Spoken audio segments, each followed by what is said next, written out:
In 2004, Raven Software released X-Men Legends 1, a team-based RPG centered around the X-Men. The game was a critical and financial success, leading to an even more impressive sequel, X-Men Legends 2, in 2005, and finally, Marvel Ultimate Alliance 1 in 2006. Each of these games featured a massive roster of noteworthy Marvel characters, but one in particular stood out to Raven, Wolverine. He featured in all 3 of their games, and they even incorporated him into their logo credits, having him slash the Raven logo. Raven also felt that despite Wolverine's many appearances in games throughout the years, none of them had done the character justice. So after 3 years of focusing on team-based, big-roster Marvel games, Raven decided they wanted to tackle a game focused on a single character this time, and their choice was Wolverine. At this point in time, Raven was not aware of a Wolverine movie being made, so they were working toward their own original game based on the comics. In an interview with GameSpot, senior producer Jeff Poffenbarger describes what Raven's early ideas for the game were. Yeah, well, when we started on it, we got the Unreal 3 engine and just hit the ground running and just wanted to deliver on a couple of core concepts for us that really mattered, and that was making sure that we're delivering fighting like Wolverine, like authentic Wolverine fighting, like razor sharp claws do not pinch people, they actually cut their arms off. We wanted to deliver on the regeneration of Wolverine. And, when we started on it, those are the 2 things we hit the ground running. And then, shortly thereafter, we found out that, there was going to be a movie involved. Raven was later approached to transition their current Wolverine game into a game based on the X-Men Origins Wolverine movie, set to release in summer of 2008.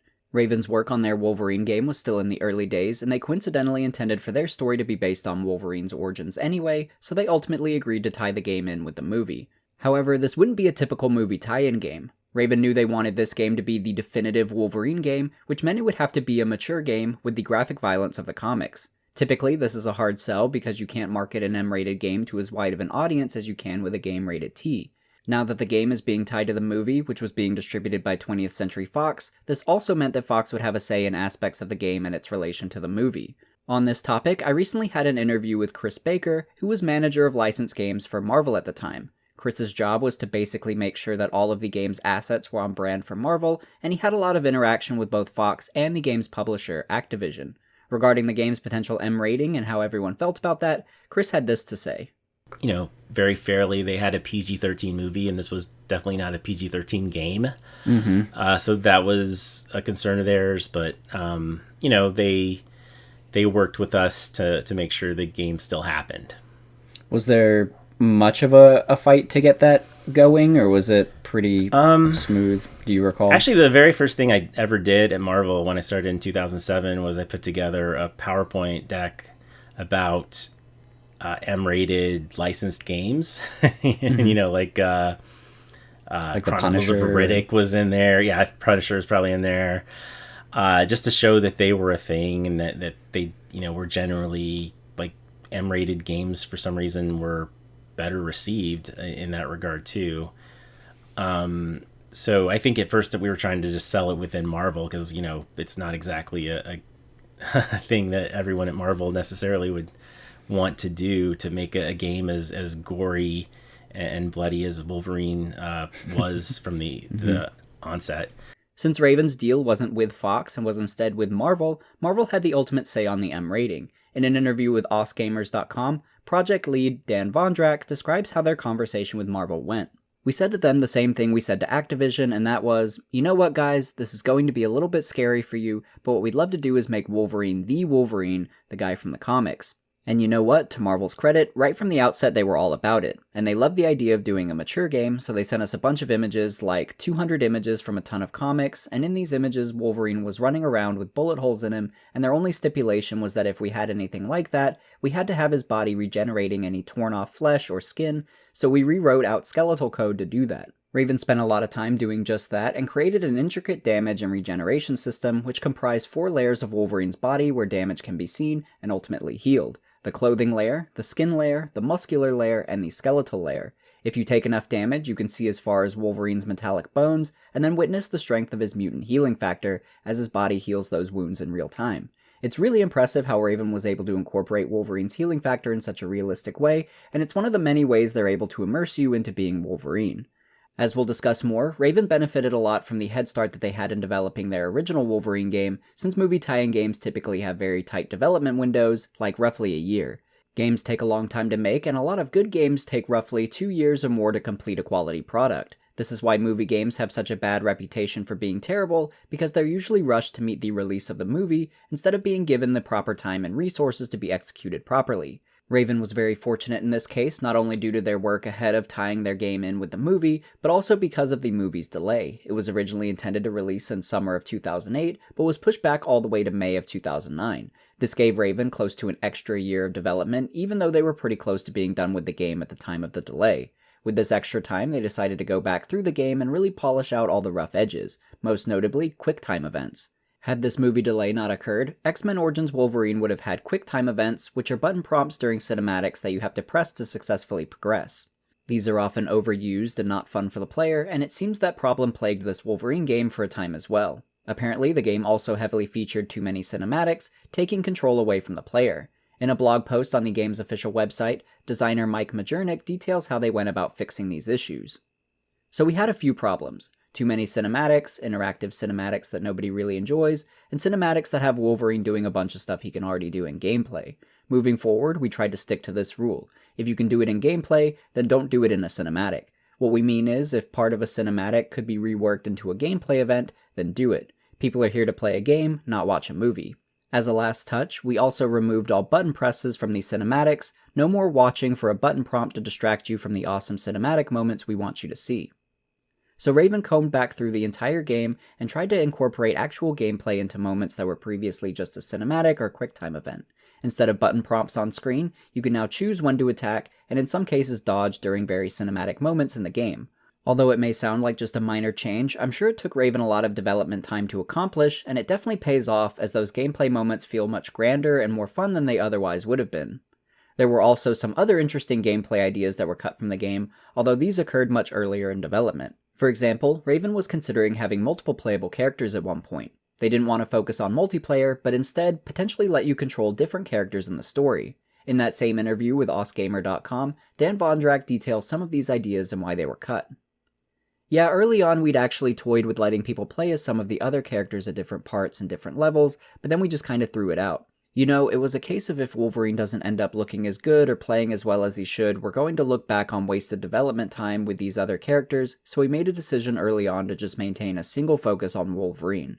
And looking back on it, we're not really sure how we would have handled additional playable characters.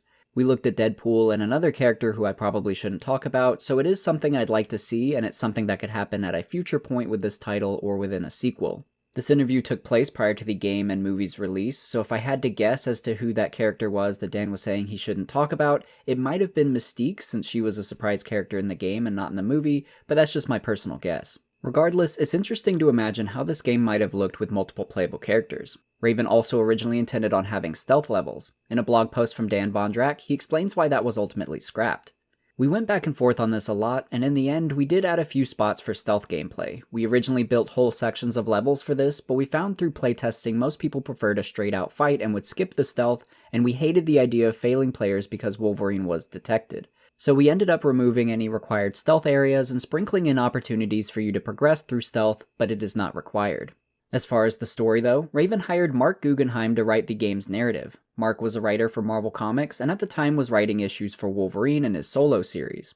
However, Mark is probably best known for his time as showrunner on the CW show Arrow, based on the DC Comics character Green Arrow. Since the game's story would need to be centered around the plot of the movie, Mark and Raven were given access to an early draft of the film's script and based their story around it. However, the movie script went through multiple revisions, and remnants of those early drafts still made their way into the game, so we'll discuss those more as we get into the game's story. With this game being based on the movie, this also gave Raven access to some of the movie's actors to voice their characters in the game. Most notably, Hugh Jackman voices Wolverine, Liev Schreiber voices Sabretooth, and will.i.am returns as John Wraith. After the year-long delay though, the game released in May 2009 alongside the movie. The game released on multiple platforms including PC, PS2, PS3, PSP, Wii, Xbox 360, and Nintendo DS. However, we'll be exclusively discussing the version playable through PC, PS3, and Xbox 360, titled the Uncaged Edition. The Uncaged Edition is the one developed by Raven Software, while the PS2 and Wii copies were developed by Amaze Entertainment. You would think that the differences between the PS2 and PS3 versions would be largely just graphical quality, but they're actually entirely different games. The Uncaged Edition features all of the enhanced gameplay, brutality, and gore that you'd want from a Wolverine game, while the PS2 version features none of that and maintains a T rating. We won't go in depth on the PS2 version, but it is interesting to see just how much the two versions contrast. For example, the PS2 version still uses some of the same cinematics as the Uncaged edition, but with the gore removed. It's interesting to see them side by side and how neutered the PS2 cutscenes look without the blood. It makes you really appreciate the M rating and just how brutal it allows Wolverine to be. It's not just the gore removal either, as the story starts in a totally different location, and the gameplay feels incredibly clunky. The QuickTime events are still present in the PS2 version as well, and they're just as unfun as you'd expect. I bring this up because in a lot of ways, I think the PS2 version is a shining example of just how bad Raven's game could have been had it been a standard, rushed movie tie-in game. The PS2 version is the exact opposite of the Uncaged edition in all of the worst ways, so if you're wanting to play the best version of this game for yourself, make sure you get the Uncaged edition. I'll make sure to link it in the description as well for those of you wanting to try it. For this video though, I decided to play the PS3 version specifically, but on the PC emulator RPCS3, which allowed me to boost the graphics a bit. So that's where all of the gameplay clips you'll see came from. If you enjoy this video, I'd also appreciate it if you gave it a like since it helps the video more than you'd think, and you can subscribe if you'd like to see more retrospectives like this one. From here though, we'll start to dig deeper into the game by first walking through the story and analyzing the many details and Easter eggs within it. I'll also throw in some additional moments from my interview with Chris Baker, since he had some really interesting behind-the-scenes insights on the game's creation. Later on, we'll also go more in depth on aspects like the combat, overall gameplay, and audio design, amongst other things. So without further ado, let's begin.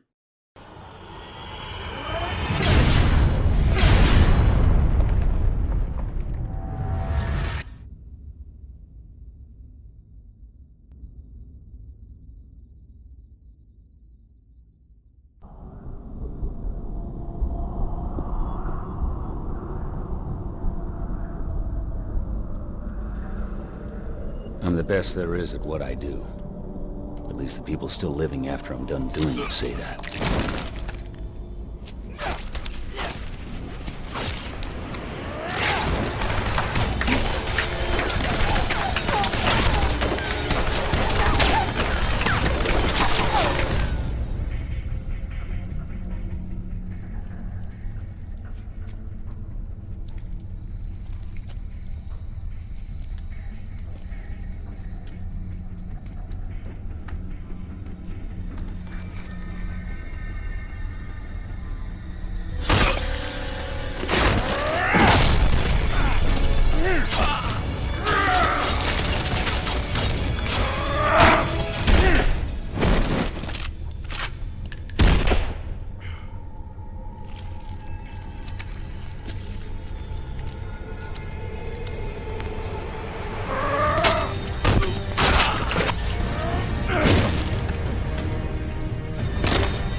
Everyone calls me Wolverine. I don't remember other names.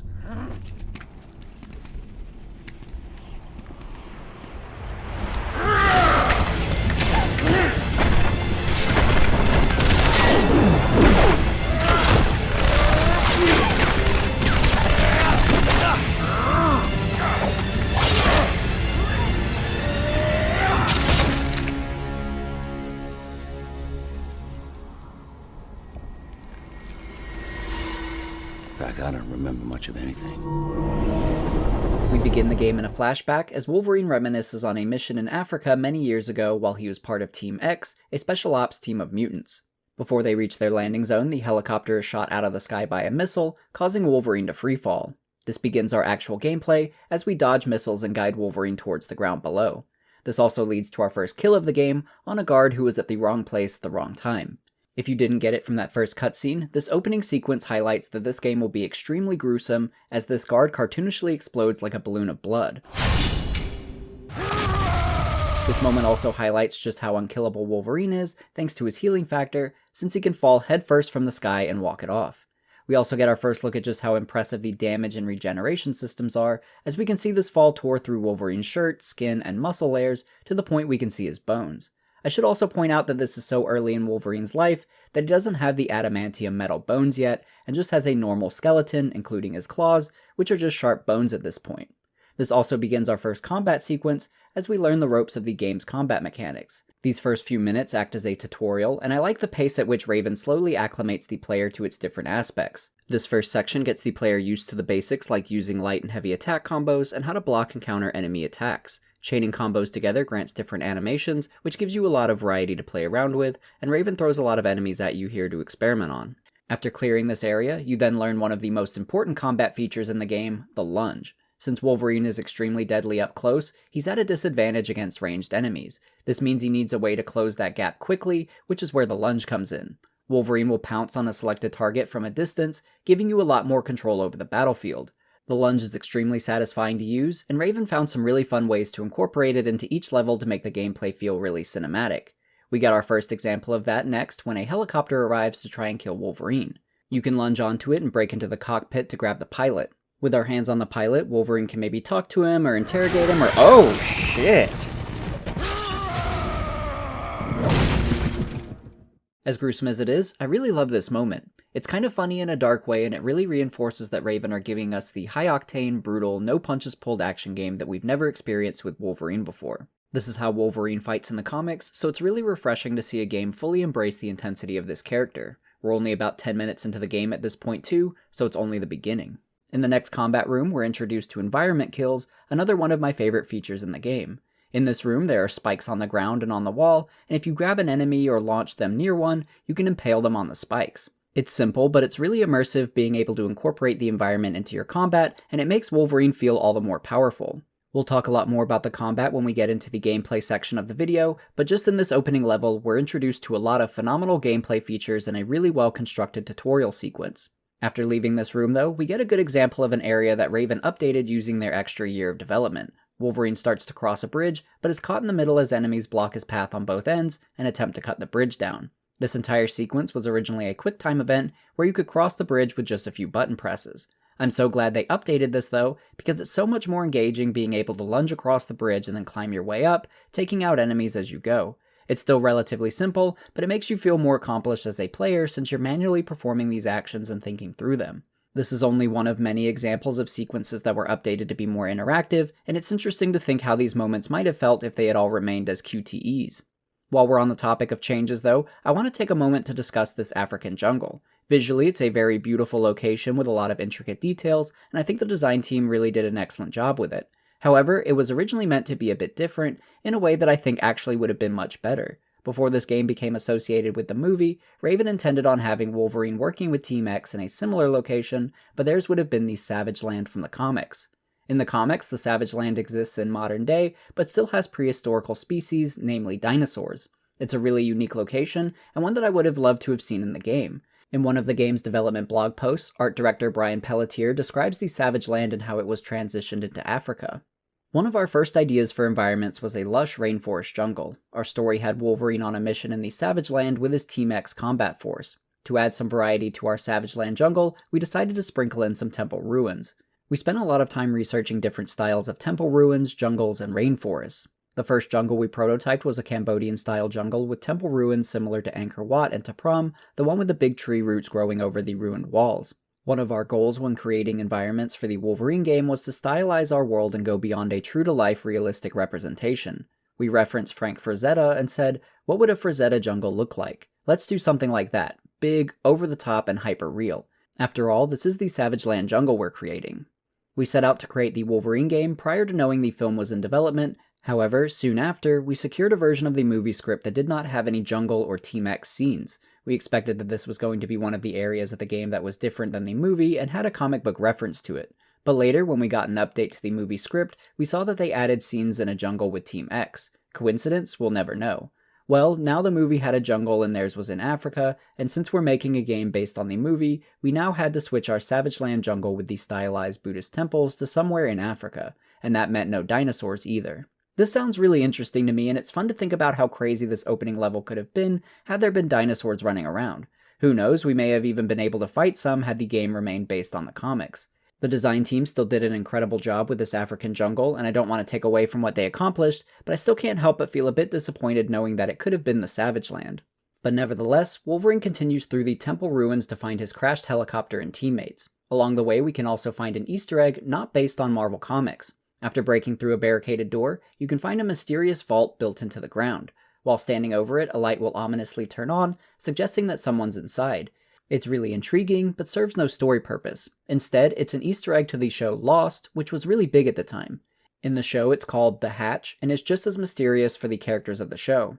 Lost actually served as minor inspiration to the story of this game, since Raven decided to include a lot of flashbacks. During interviews, project lead Dan Vondrak would even refer to the flashbacks in the game as being an homage to Lost's flashbacks. We'll talk more about the flashbacks and how they're used as we continue through the story, but for now, Wolverine finds the crashed helicopter and takes the earpiece from the dead pilot. He communicates with his team leader, William Stryker, who informs him that the rest of the team parachuted to safety before the helicopter crashed, and that Wolverine should rendezvous with his teammate and brother, Victor Creed, aka Sabretooth.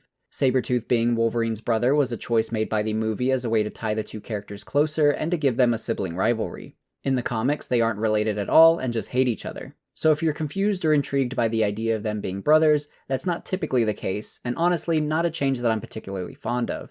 Regardless, our path to Victor is blocked by our first mini-boss of the game, a lava rock monster named a Leviathan. As mini-bosses go, this fight is actually pretty cool, at least to a point. So far in the game, I felt like a real powerhouse, carving through enemies relentlessly without much thought. The Leviathan made me check myself quickly though, because he provides a significant challenge. He deals out a lot of damage, and isn't a boss you can just button mash against. He also acts as a good tutorial fight, since he really tests your ability to dodge and lunge. This is especially emphasized during his second phase, where he encases himself in more rocks. He's now invulnerable to your normal attacks, and can only be damaged by lunging onto his back and slashing away. It's pretty fun to do this the first couple of times, but it starts to become repetitive after a while. Since this is the only way to damage him, I started to feel really limited in my attack options, and the entire fight became a rinse and repeat style battle. The Leviathan ended up being my least favorite enemy to fight in the entire game for this reason, but he was at least successful in teaching me the importance of dodging and lunging during fights. Thankfully, he's really the only enemy I didn't like in the game, and we'll discuss some of the more engaging enemy types as we continue this video. But after taking out the Leviathan, we continue our path towards Victor when we're ambushed by gunners on speedboats. This is another good example of how Raven incorporated the lunge to create really cinematic moments of gameplay, since our goal is to leap from boat to boat, taking out each of the men. When we get to the final boat, Wolverine decides to take control of the mounted machine gun, which takes us into a shooting sequence as we blow up any boats that approach. Prior to developing X-Men Legends 1, Raven had worked on a shooter game called Soldier of Fortune, which I'm sure they had drawn inspiration from for this shooting sequence. Raven would also go on to work exclusively on Call of Duty games, so I couldn't help but think of those parallels during this section. After leaving the boat, we're surrounded by more enemies when Victor shows up to lend us a hand. Together, Wolverine and Sabretooth fight side by side to viciously eliminate the remaining men in the area. In this moment, Victor and Wolverine seem pretty cordial, so I think it's cool how this moment contrasts with the upcoming flash forward to 3 years after this mission in Africa. What don't I know? The tale of why the moon is lonely. No, why don't you enlighten me? The moon had a lover, Kwekuachu, but Trickster wanted the moon for himself. So he suggested Kwekuachu come to our world and pick her some wild roses. Never trust a guy named Trickster. Kwekuachu found out that once you leave the spirit world, you cannot return. So now he's trapped here, doomed to howl at the moon. Forever. Cuckoo got screwed. Kwekuachu, the Wolverine.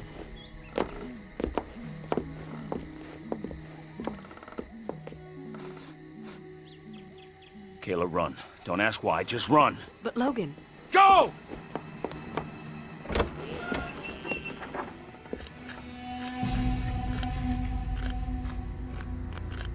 You. Hey, little brother.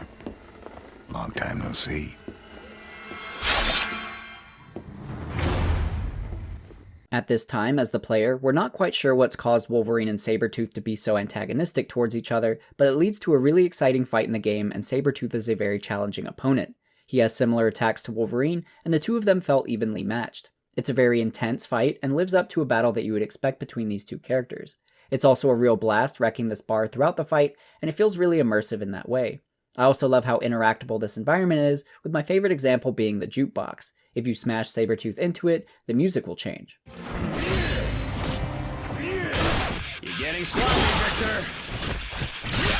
This is only the first phase of the battle though, as Sabretooth will eventually take the fight outside. This battle is equally intense, and I think the rain and thunder do a great job of setting the mood. Victor feels more relentless during this phase of the fight, and it took a lot of effort to take him down. Another detail that I really like is that both inside the bar and outside, after you get his health low the first time, he'll instantly regenerate it all back. I think it's good to show that Sabretooth has an effective healing factor too, but I also like just how discouraging that moment is for the player. He's been an extremely challenging opponent so far, and seeing his health go back to full when you thought you were done really makes you feel like you're the one at a disadvantage. It's a moment of feeling powerless when up until this point, you felt like the most powerful person in the world, and I think this fight does an excellent job of establishing Sabretooth as a major threat. And even though you progress past this battle by beating Sabretooth, he's ultimately the one who comes out on top. Even though Wolverine told his girlfriend Kayla to run, it seems she stayed anyway. She calls out to Wolverine, distracting him long enough for Sabretooth to gain the upper hand. Sabretooth then proceeds to beat Wolverine with a telephone pole before crushing both of his bone claws. This causes Wolverine to lose consciousness, as Sabretooth mentions that he's going after Kayla next. When Wolverine awakes, he finds Kayla dead next to him. Sabretooth is gone, but surprisingly, their leader from Team X, William Stryker, is nearby, so Wolverine grabs him to question him. Stryker says that he came here to warn him, because apparently Sabretooth became unhinged and has been seeking out all the former members of Team X to take them out. Stryker states that Sabretooth has already found Wade Wilson, aka Deadpool, and killed him, and that Wolverine was next on the list. Wolverine is pissed and naturally wants to hunt Sabretooth down and kill him. Stryker tells Wolverine that he's outmatched by Sabretooth, but that he has a way to give Wolverine the tools necessary to defeat him. Wolverine agrees, as we next see exactly what that entails. You will suffer more pain than any other man could endure. Your bones will be coated in adamantium. When we're done, you'll be able to withstand anything, even Creed. Where did you fight him? This Spock is more important to me than his life. Don't even think about that. Stand down, Captain. My brother, my responsibility. At my command. The operation was a success, but he can't be trusted. We have his DNA for Weapon 11. Terminate him.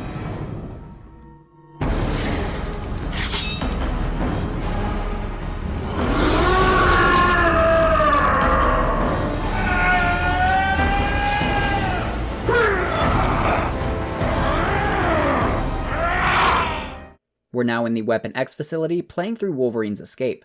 This is an iconic moment from both the comics and to an extent the X2 movie where we learn about his time at Weapon X. I really love the design of the facility here too, and there are a lot of great details, including areas where you get a glimpse at just how horrible and gruesome it was to its test subjects.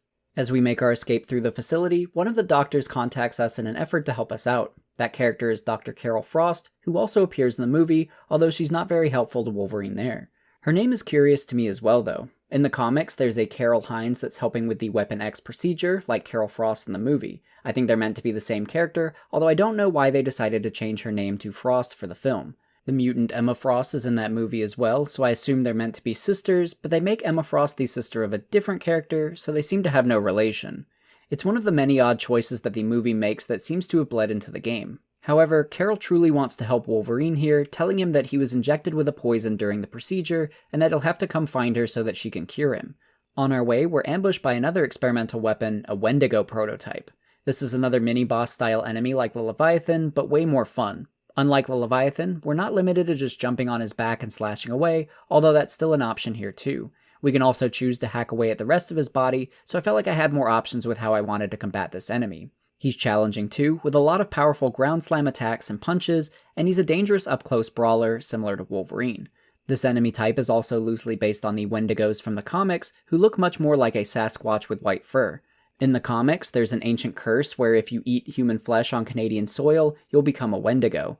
The game didn't decide to go this route though, since the Wendigos here are created by a serum injection.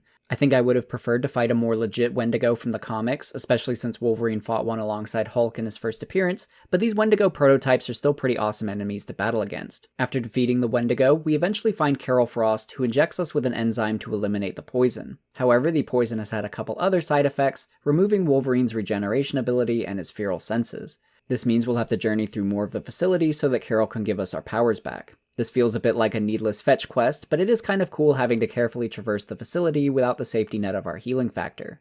We'll next reunite with Carol Frost at a device to return our healing abilities. To do so, Wolverine has to have his arms restrained while he's injected in his back. This is also the moment that the Weapon X guards infiltrate the room, and they're able to easily shoot him dead, or so they think.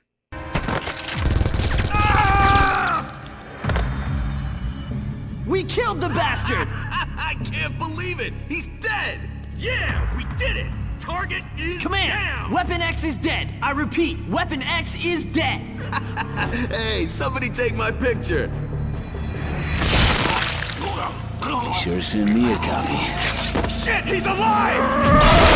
Let's go! With our healing factor returned, we next meet with Carol to restore our feral senses. To do so, Carol puts this helmet on Wolverine, which is an Easter egg to the iconic helmet he wore in the comics while being experimented on. We get a brief moment of Wolverine slashing an enemy while wearing it, and he ditches it immediately after. With our abilities now fully intact, it's almost time to finally escape the facility, but first, Carol asks us to rescue a young mutant that's being held prisoner. Her name is Anna, a teleporting mutant that seems to be an original character for the game, not from the comics. After rescuing her, she teleports us towards the exit, but teleporting 2 people at once leaves her exhausted, so she's not able to get us fully out of the facility. At this moment, more guards open up the spillway tunnel to come get us. With no time to wait, Anna teleports herself to safety, while we make our escape through these guards. Stryker then commands that the spillway be flooded to prevent us from escaping, despite the fact that it would drown his men in the process. This takes us into another awesome cinematic moment where we have to lunge onto the guards' trucks as they attempt to escape as well. It's a really tense moment, and we barely make it out in time as we're launched onto the surface of Alkali Lake. Before we continue our escape though, we flash back 3 years earlier to that same mission in Africa. John Wraith, the teleporting mutant played by Will.i.am in the movie, communicates to the team that there are ion emitters at the top of 3 towers preventing Team X from locating the mineral that they've been sent to acquire. Wolverine's mission is to destroy one of those emitters. For the majority of this level, we'll spend our time fighting through waves of ancient enemies as we make our way towards the tower. There's not much else story-wise, but it's admittedly really fun relentlessly slashing through enemies as we push towards our destination. The tower itself is pretty cool too, since it's surprisingly tall and we're meant to scale the entire thing. This section is a lot more traversal based, as you'll be climbing along the exterior of the tower and jumping to different platforms to reach new heights. Again, it's nothing tricky, but I've gotta say, Raven did an excellent job at getting me immersed in this moment. While you're traversing the exterior, the camera will occasionally pan above you to give you a sense of just how high up you are, and it legit started to make my palms sweaty. The higher I climbed, the more tense the traversal felt, since I knew one false move could send me to the bottom. As anxious as it made me feel, I love that this mission was able to immerse me in that way. Once you reach the top, you're also rewarded with a beautiful view of the African jungle, and it really proves just how talented the design team is. I'm going to ruin the moment a bit though and mention how I still can't help but to imagine how much cooler this view might have been had it still been the Savage Land, and how we could have had giant dinosaurs roaming in the distance, and how these birds might have been flying alongside pterodactyls. Regardless, this is one of the most beautiful moments in the game, and I really love this view. But now that we've taken in the scenery, no rooftop tower mission is complete without a giant brawl at the top of the world, so as soon as we start tearing apart this ion emitter, we're jumped by more enemies.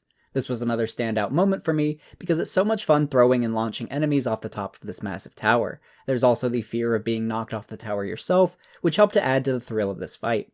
It's a relatively brief segment, but I think it was really well executed by Raven. Wolverine didn't fully think through this mission though, since after clearing out all the enemies and successfully destroying the emitter, it blows up and our fears of falling are realized as Wolverine lands with a nasty thud. This transitions us back to where we left off at Alkali Lake, as Wolverine attempts to escape Stryker and his men at Weapon X. We'll now have to make our way through the harsh cold of this Canadian forest, evading Stryker's men as much as possible. This cold, snowy landscape is true to the comics as well, as Wolverine had to traverse the same environment when he escaped Weapon X, so it's awesome reliving this moment in the game. During our escape through the forest, if you take a hidden path, you can find an interesting Easter egg like the hatch from Lost. This time it's a sword called Frostmourne, referencing the Lich King from World of Warcraft's 3rd expansion. This wasn't an Easter egg I expected to find in a Wolverine game, so the team at Raven must have been big World of Warcraft fans. I've got the Sword of Azeroth! Admittedly, this looks pretty awesome and was a fun detail to find. As we continue our escape though, one of our old Team X buddies seems to have been sent after us. That old teammate is Agent Nord, who attempts to pick us off using a sniper rifle. Throughout this level, we'll have to evade his gunfire while also attempting to chase him down. He's a bit more of an obscure Marvel character, but he is in fact from the comics, going by the codename Maverick, and also Agent Zero. His power is that he's basically a sharpshooter, proficient in a variety of weapons with deadly accuracy. If it's been a while since you've seen the X-Men Origins Wolverine movie, you might not remember that this character was in fact there too, since he had a somewhat forgettable role compared to the others, operating as a part of Team X and then as Stryker's right-hand man / bodyguard. Eventually, we catch up to Nord after he's boarded a helicopter, and he's brought along other helicopter reinforcements. That's no problem for Wolverine though, since he can just hop from one helicopter to the next, taking out everyone until he finds Nord. This is another sequence that was surely originally a QuickTime event, but it's so much more badass since we get to control Wolverine through this whole thing. It's so much fun taking down one helicopter and then skydiving towards the next one and doing the same. I've used this word a lot already, but it feels really cinematic. I like this even more so because it shows just how relentless Wolverine is when he's pursuing his target. Wolverine is only deadly up close and personal, so you think you'd be safe if you're higher up in a helicopter, but this proves that Wolverine will always find a way to close that distance and catch his enemy, killing anyone who gets in his way. He's really terrifying in that way, so I like that Raven chose to give us a moment to play as Wolverine when he's seemingly at a strong disadvantage and watch him overcome it. And as expected, we eventually make it to Nord's helicopter, where we're able to disable the blades. After crashing his helicopter, Wolverine follows him down to have some final words, leading to some cryptic information regarding their time in Africa. You ever notice good people tend to die around you? You should stick with the bad, or more your speed. Africa proved otherwise. The jungle.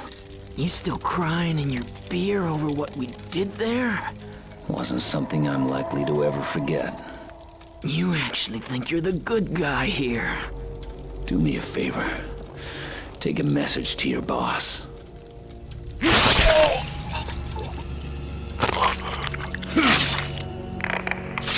Nord, what's your status? I'll mail you back pieces of him. You ran on me. You tried to kill me. Now where's Victor? Look, come back to base and I'll tell you everything. We'll take Victor down together. Wrong answer. I'm going after Victor Creed.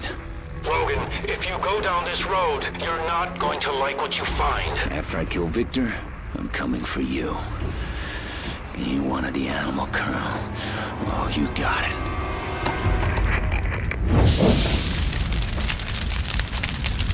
From here, we see Wolverine a few days later visit another member of Team X, John Wraith, who Wolverine still considers a friend.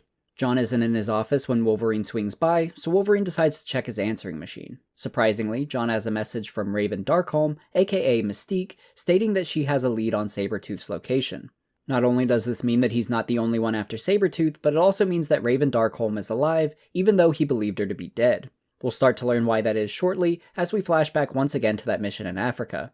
By the way, she's often referred to as Raven Darkholme in the game, but since she and the development team are both named Raven, I'm just going to refer to her as Mystique from here on out to keep things simple.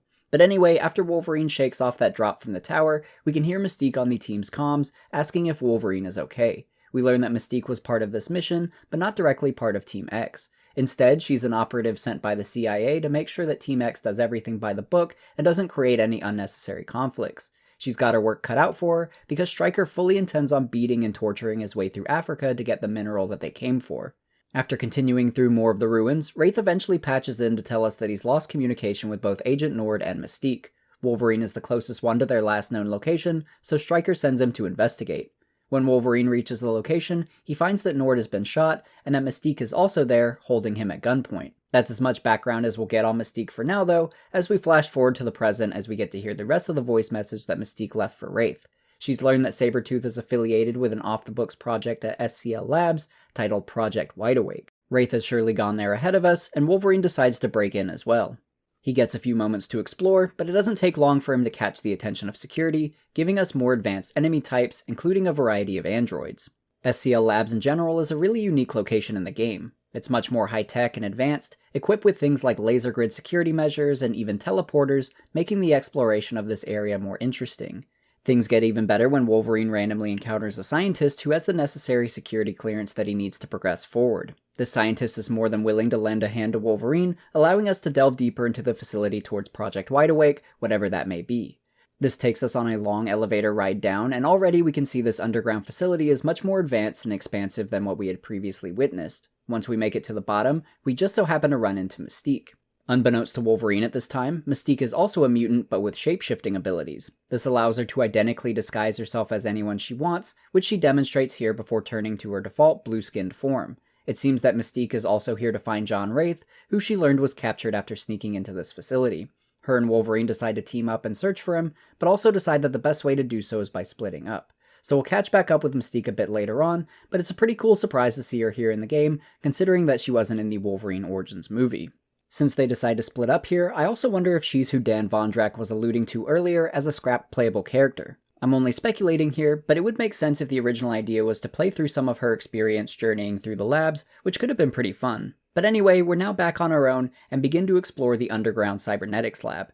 This is another one of my favorite levels in the game because the environments are so uniquely detailed and the traversal matches its high-tech atmosphere. We'll do some platforming on various moving machinery, and there are some puzzle sequences involving placing teleporters in areas that we couldn't access by foot. It's a really intricately designed area, unique from the rest of the game, and I thought it was a lot of fun to explore. One of the standout puzzles in this area, though, is the cryo-freeze room. To start, there are a few different inaccessible rooms, a couple of which can be accessed via a teleporter in the room. You're meant to teleport into one of them and grab a battery to power up a device, but if you choose to teleport into the opposite room, we get our final non-Marvel Easter egg, which is this cake from Portal 2. I thought this was another fun inclusion, and it's pretty cool that Raven decided to incorporate Easter eggs from other games and media that they were fond of, like Portal, World of Warcraft, and Lost. There's one other inaccessible door in this area though, but this one has a heat sensor that will only allow frozen objects to pass through it on a conveyor belt. That's where this device comes in, since it will freeze objects in place before moving them through that door. With Wolverine's advanced regeneration, he'll have to freeze himself in place in order to pass through the next room. We'll do just that, and I thought it was a pretty clever, quirky puzzle that I found really entertaining. But now that we've made it into the next room, we meet Bolivar Trask. Tell me, mutant, does that metal run through your entire body? Now, why don't you come down here and find out? All mutants seem to labor under the impression that they're special, better than humans. Homo superior. Bah! I know the truth. You're freaks of nature. Aberrations. You're a cancer that must be eradicated before you kill off humanity. Bub, you picked a real bad day to give me this speech. Are you threatening me, mutant? Security will be here soon enough. But in the meantime, let me show you how I intend on ridding the Earth of your kind.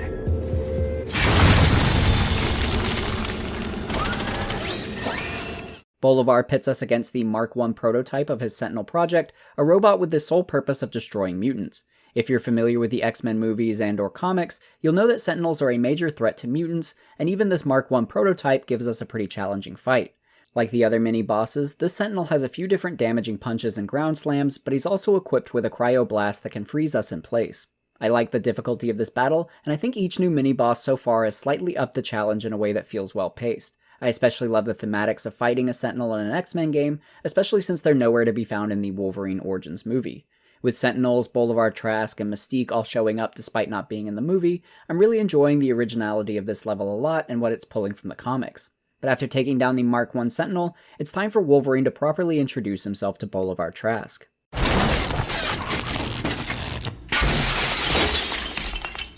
Get back, freak! You're nothing more than an animal that should be terminated! Then what are you waiting for? Shoot me!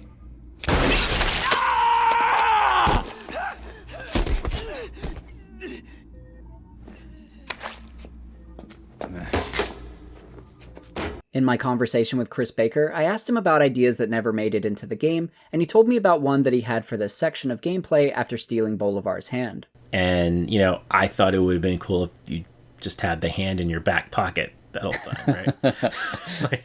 That actually would have been pretty cool. But, that involves creating a hand model. Yeah. It's work that you don't really need to do. It's just a cool little thing. I can totally see why that idea wasn't included in the game, but I really like the idea. It would have been darkly humorous to see a dismembered hand in Wolverine's back pocket for the rest of this level, kind of like Mimir's head attached to the waist of Kratos in God of War 4. Before we continue on though, let's talk a bit about Bolivar Trask, since he's an intriguing character in this game. As we've seen in these cutscenes, Bolivar seems to have an extreme hatred towards mutants, which is pretty shocking if you had been listening to this level's audio logs before meeting him. In those audio logs, we learn that Bolivar was hired because he was the first one to accurately determine if someone was a mutant or human based on a blood sample. This caught the attention of Representative Kelly, not quite Senator Kelly as we know him from the comics and movies. Kelly wanted to use Trask's research to help the government detect mutants. Kelly is also an extreme and vocal hater of mutants, so you'd think that Bolivar would be the same way if he agreed to join Kelly's research. Quite the opposite, actually. In the audio logs, he mentions being fascinated by mutants, and that he believes that mutants and humans should be able to live together peacefully. Personal log, Bolivar Trask. Kelly stopped by the lab today to regale me with another of his many speeches about the mutant menace. I do respect him, but it was all I could do not to laugh. Mutants and humans should have no problem living together peacefully. We just need to understand them. And that's what I'm striving for in my work. So these are two very different Trasks that we've experienced so far, which is pretty interesting. If you continue listening to Trask's audio logs throughout the rest of the level, you can slowly start to hear his descent into hating mutants after test subjects continually tried to escape the facility, causing harm to the doctors and even killing some of them. The test subjects were likely being held against their will, so who could blame them, but Trask began to only see them as killers, unable to control themselves and their powers. The final straw was during an experiment on an Omega-level mutant who woke up, panicked, and released a radiation blast that killed 23 doctors and scientists in the facility. Trask states that he personally eliminated the mutant after this incident. In Trask's final audio log, we can hear that he's fully embraced the dark side. Personal log, Bolivar Trask. After some very deep soul searching, I find I must agree with Kelly. Mutants will never be able to coexist with humans. They are prideful and violent. They see themselves as the next step in evolution. It's only logical that once their numbers are large enough, they'll exterminate us. Therefore, I say we strike first and make sure not one of them is left alive. Out of all of the audio logs in the game, I ended up loving the one centered around Trask the most. It's so interesting to progressively journey through Trask's feelings towards mutants, from seeing them as equals to later hating them, and then to also experience that hatred firsthand in our introduction to him. I thought this was really captivating character development for Trask, a character that on the surface could have just been another mutant hater like Kelly. Instead, we get to see him first as an ally, and then hear him spiral into essentially becoming a villain, one that could potentially lead to the extinction of mutants via his Sentinel program. We'll talk about more of the audio logs in the game a bit later on in the video, but I wanted to call this one out in particular because I found his turn to be so interesting, and it has a deeper ramification on the story that we'll see later on. For now though, after using Trask's hand, we're able to progress further into the facility. What we find in the next room though is extremely haunting. If we thought that the Mark I prototype Sentinel was bad, it gets much worse, as they've already fully developed the legit Mark I Sentinel. This thing is massive and much more capable of exterminating mutants. Luckily, it's not active, so we're free to explore the facility some more. Eventually, we find the area where Wraith is being held. This sparks a conversation between Wolverine and Mystique, which transitions us back to Africa where we learn what happened to Mystique that day. Basically, Mystique holds Wolverine at gunpoint and suggests that he doesn't understand what his actual mission is here in Africa. Meanwhile, Stryker is also in his ear telling him to kill Mystique on the spot. Wolverine is conflicted, unsure of what to do. While both Wolverine and Mystique are distracted though, Wraith pops in and knocks Mystique unconscious. Wraith is now tasked with killing Mystique, while Wolverine is sent to handle the next ion emitter, leaving Mystique and John alone. This still leaves questions unanswered, and back in the present day, Mystique promises to tell Wolverine how she's still alive after they rescue Wraith, so he attempts to force his way into that room. He's quickly interrupted though, after realizing that the Sentinel head has been activated and is now targeting him. This Sentinel head has deadly laser eyes, so we have to find a way to take it down before saving Wraith. Wolverine finds a solution in the next room, which contains a controllable Sentinel hand. After powering it up, Wolverine is able to fire blasts from it, and it is so satisfying being able to shoot enemies with a Sentinel hand. After wiping them out though, Wolverine turns his attention back to the Sentinel head and blows it up using its hand. With the Sentinel head no longer an issue, Wolverine heads back to the room housing Wraith, this time accompanied by Mystique. They find Wraith trapped in a cell, and after freeing him, we finally learn how Mystique survived that day, if you hadn't guessed already. Basically, after Wraith knocked out Mystique, Stryker ordered him to kill her. Wraith realized that this was wrong, so he fired 2 rounds away from Mystique and told Stryker that he shot her twice and that she was dead. From here, Mystique was able to safely escape, and her and Wraith eventually became a couple. Wraith didn't stay with Team X long after Wolverine quit, stating that after Africa, Stryker's next mission was for them to capture various mutants so that they could be experimented on in different locations. One of the locations these mutants were sent to was a place called the Island, which is Wolverine's next lead. However, Wraith doesn't know much about it, but does suggest that their old teammate Fred Dukes might have some answers. This means we'll next have to track down Fred Dukes, while Wraith and Mystique go their own way, but not before dropping a very interesting Easter egg. You be careful, Miss Darkholme. That's my son you're carrying in there. See you up top. What you think of the name Kurt? Wraith wanting to name the baby Kurt is an Easter egg suggesting that they are giving birth to Kurt Wagner, aka Nightcrawler. During my interview with Chris Baker, he told me this was actually his idea, and that people seem to love it or hate it. I thought it was a pretty fun and clever Easter egg personally, but I think it's unpopular amongst some fans because it's not exactly true to the comics. Mystique is legitimately Nightcrawler's mother, which explains why Nightcrawler is blue, but despite his ability to teleport, Wraith doesn't actually play a role in his parentage. In the comics, Wraith and Mystique aren't in a relationship, and Wraith isn't Nightcrawler's father. Instead, his father is a demonic-looking teleporter from the Brimstone dimension named Azazel. In fact, when Nightcrawler teleports, for a split second, he actually travels through the Brimstone dimension as a gateway to reach wherever he's trying to teleport to. This is why his teleportation is always accompanied by a cloud of smoke, because the smoke is a remnant from the Brimstone dimension. Prior to that revealed by writer Chuck Austen in 2003, Nightcrawler's parentage was quite the ongoing mystery, and longtime X-Men writer Chris Claremont reportedly had a few other ideas in mind originally. At one point, it was stated that Chris wanted the villain Nightmare to be Nightcrawler's father. However, Nightmare is known as a Doctor Strange villain, and Doctor Strange writer Roger Stern wouldn't let Chris do it because he didn't want Chris to appropriate one of his major villains. Then, Chris reportedly came upon an even wilder idea. For some context first, in some of these earlier comics, it was suggested that Mystique and Destiny were in a relationship, despite gay relationships not being fully accepted back then. That relationship has continued on into comics today, with it being much more transparent to readers now. However, Claremont wanted to take things a step further, using Mystique's shape-shifting abilities. In a quote from fellow X-Men writer Scott Lobdell, he details Chris's idea and why it never panned out. It was always Chris's plan that Mystique and Irene Adler, Destiny, were lovers, and that Mystique at one point had transformed into a man and impregnated Destiny, and she gave birth to Nightcrawler. So Mystique and Destiny were actually Nightcrawler's father and mother. The likelihood of either A, Mystique growing genitals with sperm that had a DNA code, or B, Mystique being a guy who was perpetually in the body of a woman, I thought was pretty slim. It's a pretty inventive idea, but I'm honestly not sure how it would have been received by fans, especially at the time. But yeah, the topic of Nightcrawler's parentage is an interesting one, and it seems that the agreed upon canon for the most part is that Azazel is his father. So even though this Easter egg in the game isn't exactly comic accurate, it is a really fun way to tie other members of the X-Men into the universe using the movie's existing characters. Continuing on though, after Wraith and Mystique teleport out of the facility, Wolverine is left to his own devices to escape. This seems simple enough, until the Mark I Sentinel is activated and detects Wolverine's presence. Wolverine manages to make it back to the surface of the facility, but the Sentinel is hot on his trail. This leads to an insane boss fight, where Raven legitimately pit you against a 300-foot tall Sentinel. This thing is massive, and you especially feel the scale of this battle when the Sentinel occasionally picks you up. You seem like such a tiny, minuscule ant in comparison to it, to the point that you start to wonder just how exactly Wolverine can overcome such an intimidating opponent. It's not easy either, as the Mark I Sentinel has a variety of damaging attacks, like the hand lasers we enjoyed controlling earlier, and massive area of effect strikes to the ground. Wolverine's small stature does have some benefits though, allowing him to severely damage these vents on the Sentinel's feet, which are essentially its weak points. You can eventually destroy its hands too if you claw away at them when you get grabbed. After destroying various parts of the Sentinel, it will decide to retreat by flying off. Wolverine's not done with it yet though, and decides to hitch a ride. We end up pretty damn high too, as Wolverine is still hacking away at the Sentinel above the clouds. Just looking at how high up they are is making me tense, and it shows just how fearless and unkillable Wolverine is that he's still trying to disable this thing's flight capabilities despite it resulting in such a long drop.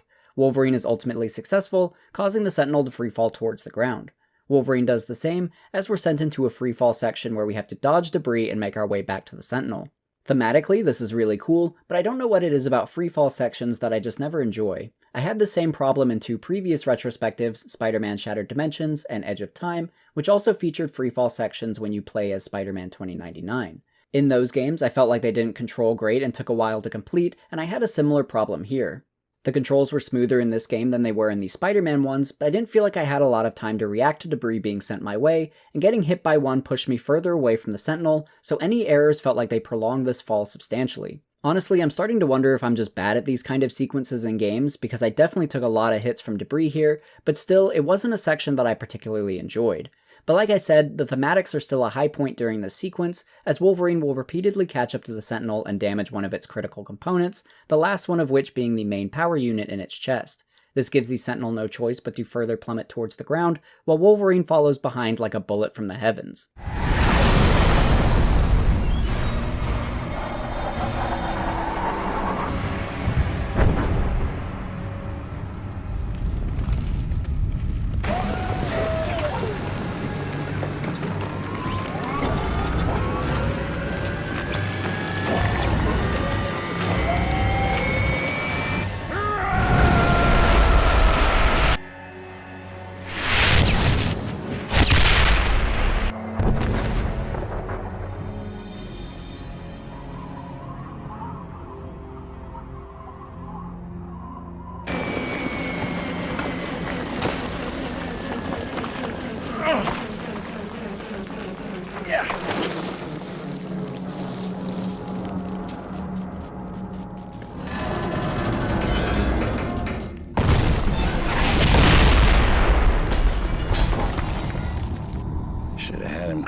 closer to town. We next jump to Wolverine locating his old teammate Fred Dukes, who in the comics is known as the Blob, a name we'll soon learn he's not fond of. He's living up to that name though, as we see him eating right off the shelves at the grocery store, and Wolverine can't help but immediately dish out the fat jokes. 10 or 12 100 pounds ago. Maybe it's time to give the pork rinds a rest.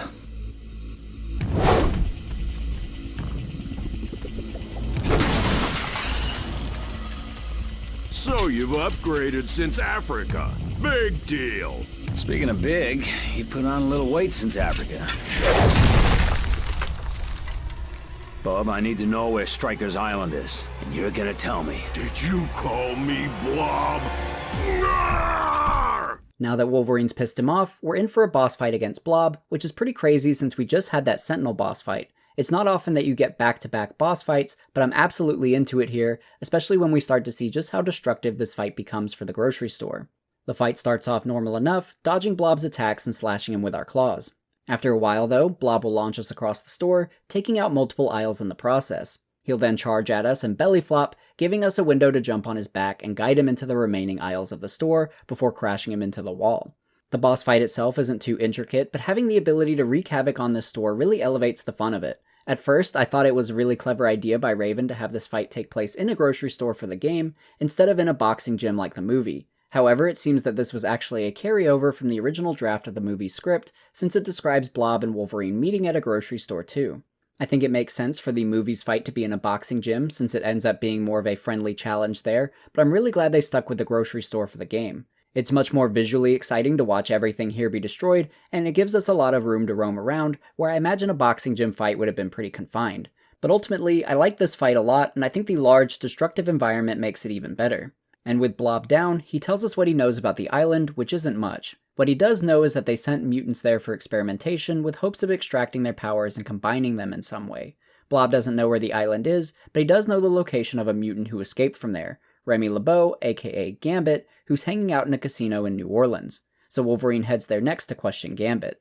Wolverine is able to quickly locate Gambit, who seems open to chatting, at least for a brief moment, until he notices Wolverine's dog tags. Apparently, the man who originally captured him wore dog tags too, likely Sabretooth, so Gambit panics, thinking that Wolverine is here to try and recapture him. This causes Gambit to attack us, and we're now in for another boss fight. So it's been back-to-back-to-back boss fights, which is actually pretty awesome. In the comics, Gambit becomes part of the X-Men just like Wolverine, so it's fun seeing the two of them battle it out here knowing that one day they'll become allies. Gambit's fighting style is pretty true to the comics as well. To start, he has his iconic bow staff, which gives him some additional range in combat, and he's a skilled fighter with it. Gambit's mutant powers also give him the ability to charge objects with kinetic energy, causing them to explode on impact. The most iconic example of this is via his playing cards, which he'll charge up and throw at enemies. He uses them against us here as well, but if you time your block just right, you can actually deflect his cards back at him. Gambit can charge up other items in the environment too, essentially making everything a weapon for him. We'll get a great display of that when Wolverine accidentally impales himself on this statue after falling out the window. We'll have to free ourselves quickly before the statue explodes, and it's a pretty humorous end to the first phase of their battle. Unfortunately, this bought Gambit enough time to escape, so Wolverine will have to chase him down through the rest of the casino. And again, this is another beautifully designed level by Raven. All the architecture is so regal and clean, it's really incredible to look at. It's a shame that it also immediately gets covered in blood and guts as soon as Wolverine enters the room. I kinda like that too though, the way the beauty of the architecture contrasts with the grotesque violence of Wolverine's world. The interiors of the casino are just one part of the incredible level design though, as we eventually make our way outside in pursuit of Gambit as he attempts to reach the rooftops. We'll spend the rest of this level constantly ascending the construction of this giant casino tower, eventually cornering Gambit at the end of a construction crane. He attempts to escape via helicopter, but Logan jumps on it at the last second. Gambit chooses to blow up the helicopter, causing the two of them to land on the giant lit-up signage for the casino, which is where our final battle against him takes place. First off, I just want to mention how visually incredible this fight is. The bright lights of the casino, with a view of the city in the distance, give so much atmosphere to the fight. There's also a purple hue to the lighting throughout this level, which I think was a good choice to make this level visually more on theme with the character of Gambit. It's such an epic battle too, with Gambit occasionally destroying certain letters, forcing you to constantly adapt to the changing environment. Visually, this level is beautiful, while the gameplay is equally intense, as Gambit really puts you to the test. He has a lot of range and is really agile, making it a challenge to figure out how to get the upper hand on him. To do so, you typically have to use his cards against him, deflecting them to drop letters from the sign onto him, or just to stun him to give you a moment to lunge at him. Even still, Gambit has a lot of ways to counter you, and it makes the fight feel like there's a lot of back and forth between the two of you. This is a really well-constructed one-on-one fight between two opponents who feel equally matched. I felt a similar way in the bar fight against Sabretooth, but in that fight, you felt equally matched because you essentially had the same abilities. But here, you're fighting against someone who has the complete opposite power set of yours, which I think gives the fight more depth. You never know exactly what Gambit is going to throw at you next, and I was constantly engaged with this boss battle. I know a lot of people cite this as their favorite boss fight in the game, and I can totally see why. Based on its impressive visual atmosphere, the way the fight evolves and the environment shifts, and the challenging combat of Gambit, this is probably the best boss fight in the game. That Sentinel fight was also really incredible, but I think the Gambit fight just has more depth to it, slightly outdoing the Sentinel battle in my opinion. I also thought it was ironic that the Gambit fight in the game is potentially the best boss fight, while the Gambit fight in the movie is potentially its most disappointing one. What I didn't know until my talk with Chris Baker, though, was that Gambit wasn't originally part of the movie script, and wasn't added until after Raven decided to use him in the game. It is pretty interesting, though, that that script did not have Gambit, and Mark Guggenheim went and Raven, they had their Gambit part of the game that was not part of the movie when they wrote it. Oh, okay. There's speculation, we don't know, but there's speculation that Fox saw that and was like, this is a pretty good idea. I thought that was pretty fun. But yeah, getting Gambit in there and just expanding on the story in general, I think is one of the cool things that they were able to do. Chris emphasizes he's just speculating here, but that's the second time we've heard speculation that Fox might have taken some of Raven's ideas from the game and put them in the movie, which wouldn't be too surprising. The movie was being made during a writer's strike, and Raven clearly had a lot of great ideas, so I could totally see them cherry-picking things from the game to put in the movie. Regardless, using Gambit was a great idea for the game, and unlike the movie, Raven succeeded in implementing him in an exciting way. Eventually though, the fight gets a little too heated, and Wolverine accidentally knocks Gambit off the ledge.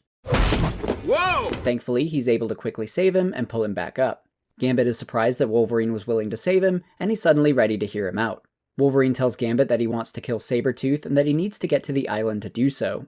Gambit agrees to help, offering to fly Wolverine to the island. Meanwhile, we get our last flashback to that mission in Africa. Team X has finally located the village they've been searching for, and are getting ready to coordinate an attack on them, with the purpose of finding a rare mineral that's being hidden there, which I believe is adamantium. We get to witness this attack go down, and the sheer brutality of it, as Team X infiltrates the village and kills everyone. This attack also establishes certain character traits, as we can see that Sabretooth in particular really loves getting to kill whoever he can. The same goes for Wade Wilson, who will later become known as Deadpool, a major character that we haven't really seen up until now. Wade's dressed in red, like his comic book counterpart, and wields his classic dual katanas like he does in the comics too. I mention this because I want you to enjoy this brief moment of Deadpool feeling somewhat comic accurate while it lasts, because his character goes off the deep end by the end of the game, thanks to the movie. Wolverine also gets in on the fight, carving through soldiers until the moment he encounters a child soldier. He lets the child go, and all that's left of the village now are some innocent civilians. Tin miners, boss. They bring in a lot of rock. This rock isn't tin. Ask him where this rock came from. He says that rock is special. He says it came from the sky. He's telling the truth. Shut it, Logan. You don't speak the language. No, but I can smell a lie. It's a meteor fragment. Tell him that rock is more important to me than his life.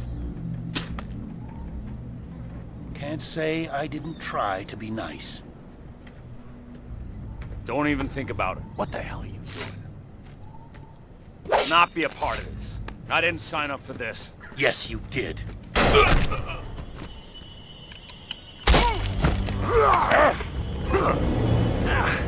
Back off, Wade.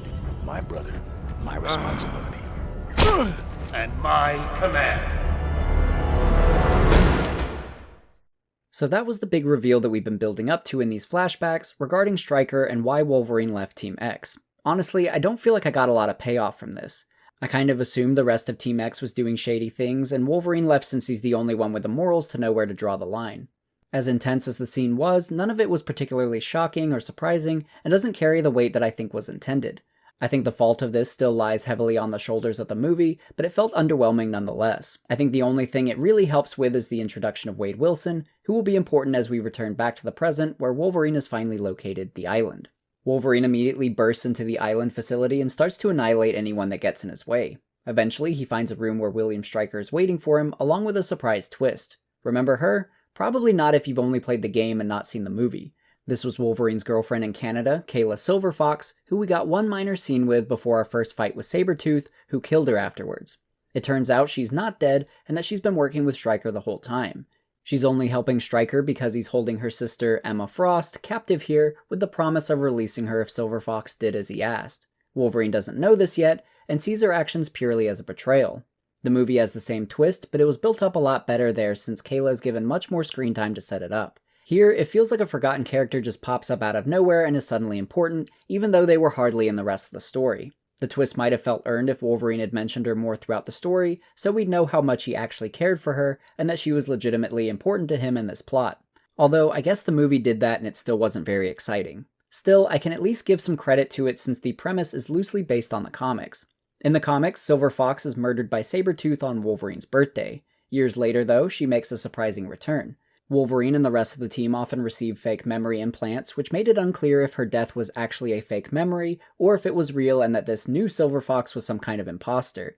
It doesn't seem like that was ever really cleared up in the comics, at least to my understanding, but nevertheless, the movie and game's Silver Fox twist does have a basis from the comics. Continuing on though, things start to move really fast here, as Stryker suggests that there's no way that Wolverine could live knowing that the woman he loved never truly loved him back, and that he should just wipe his memory right now and forget it all. Shockingly, Wolverine just agrees to this on the spot and hops into the memory wipe machine wearing that classic Weapon X helmet again.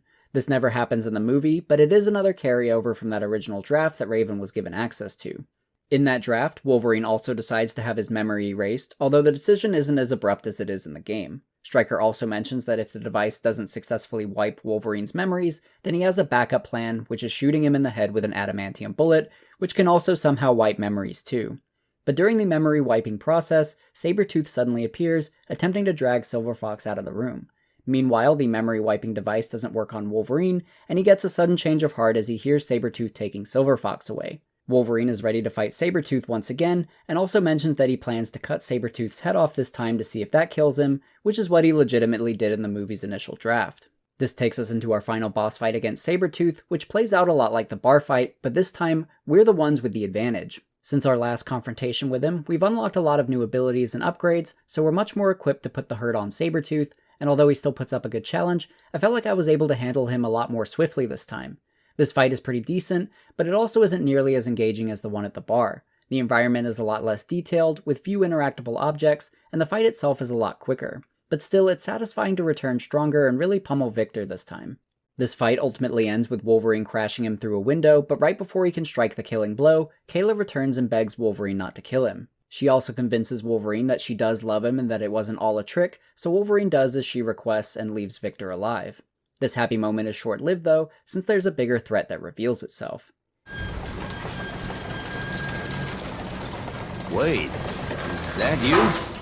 Yep, it's Weapon 11, Fox's original take on Deadpool for the movie. This is the most notorious decision that was made in the movie because it's so wildly out of character for Deadpool and such a destruction of everything Deadpool is. For starters, in the comics, he's known as the Merc with a Mouth due to his constant quips, joke-telling, and fourth-wall-breaking personality. Here, they've decided to stitch his mouth shut, taking away that entire aspect of his personality.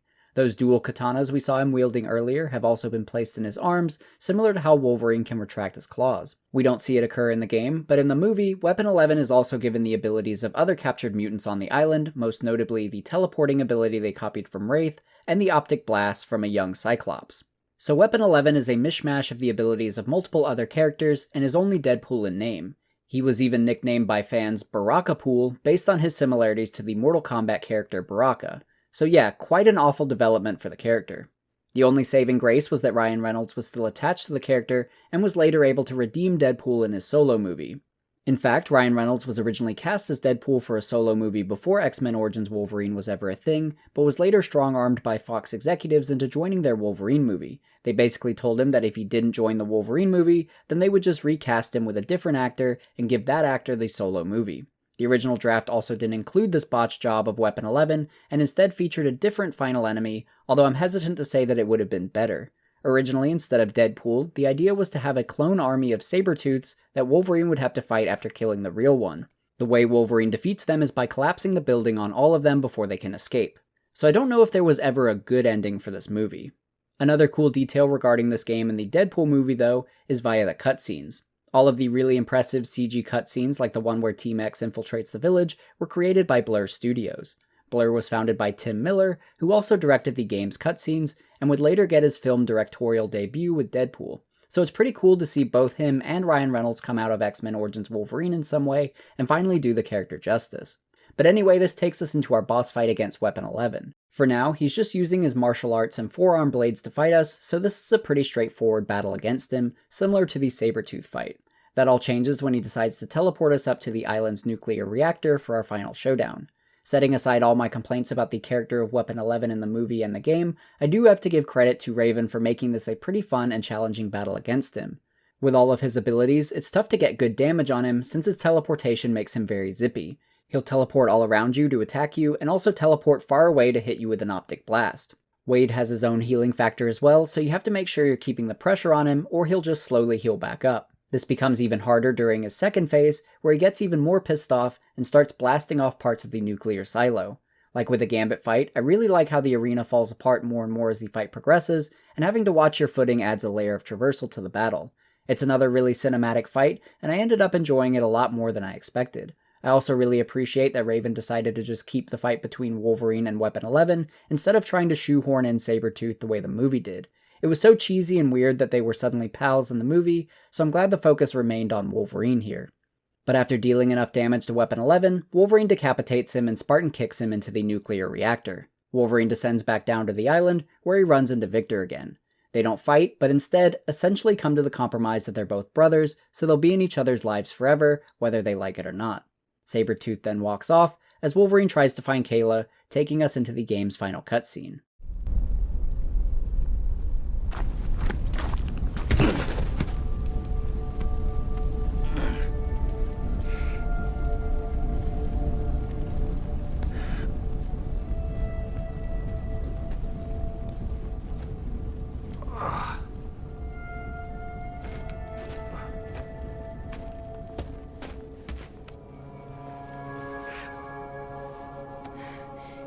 Logan. Hey, how about we talk about this at home? Men like us don't get to go home. Maybe you should turn that gun on yourself.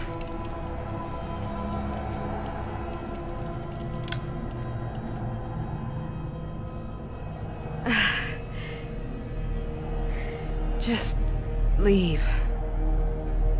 Head south. Walk till your feet bleed.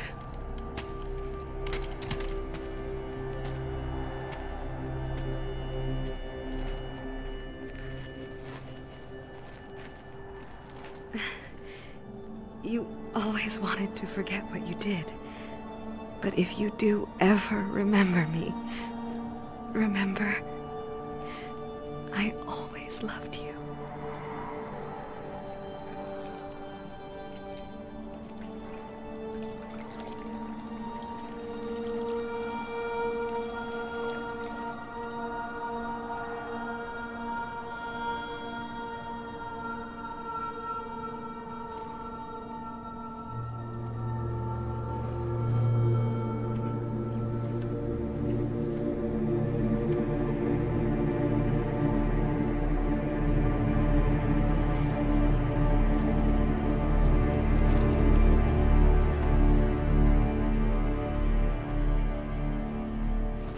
I've always been Wolverine, and I've always been alone. I'll probably be alone till the day I die. But that day ain't here yet.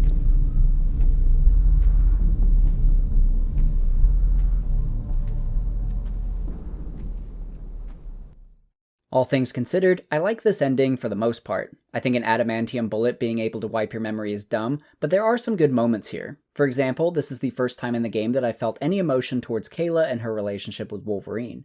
It feels sad that she knows he won't remember anything, and that this is essentially her moment to say goodbye. I don't know why she goes into this lake though. It's another part of that early draft of the movie that still remains in the game, but in both the draft and the game, I don't fully understand what she's doing. Apparently, I wasn't the only one confused by this, as Chris had a similar conversation with Blur regarding this scene. There's a weird, ending, too, that was in the script that I read that was closer to the finished script, where the game ends with a Blur cutscene, and Kayla Kayla Silverfox, just walks into a lake like this, and that's exactly how it's described in the script. In the movie, she just dies, in Logan's arms or something, which makes a lot more sense.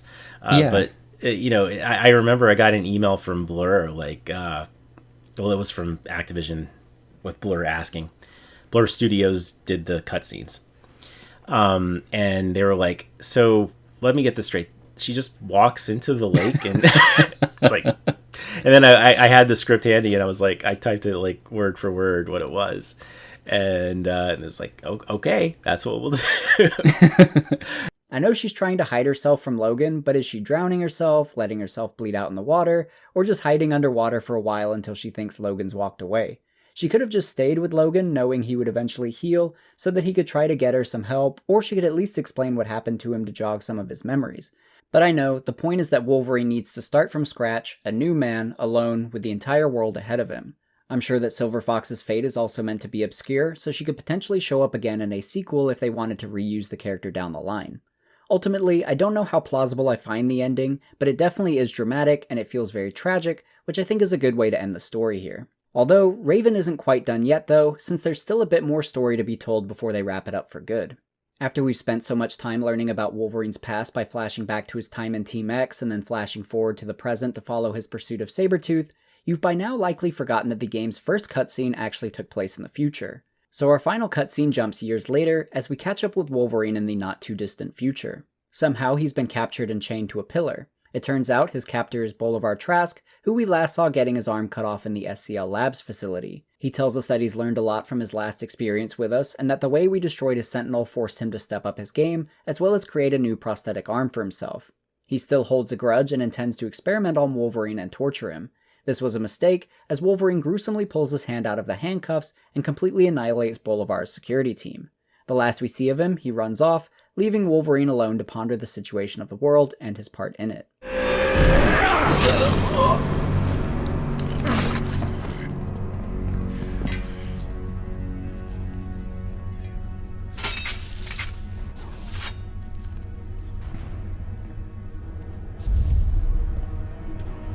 You sure as hell didn't work out like we planned. That doesn't mean giving up. This world may be broken, but I've got just the tools to fix it.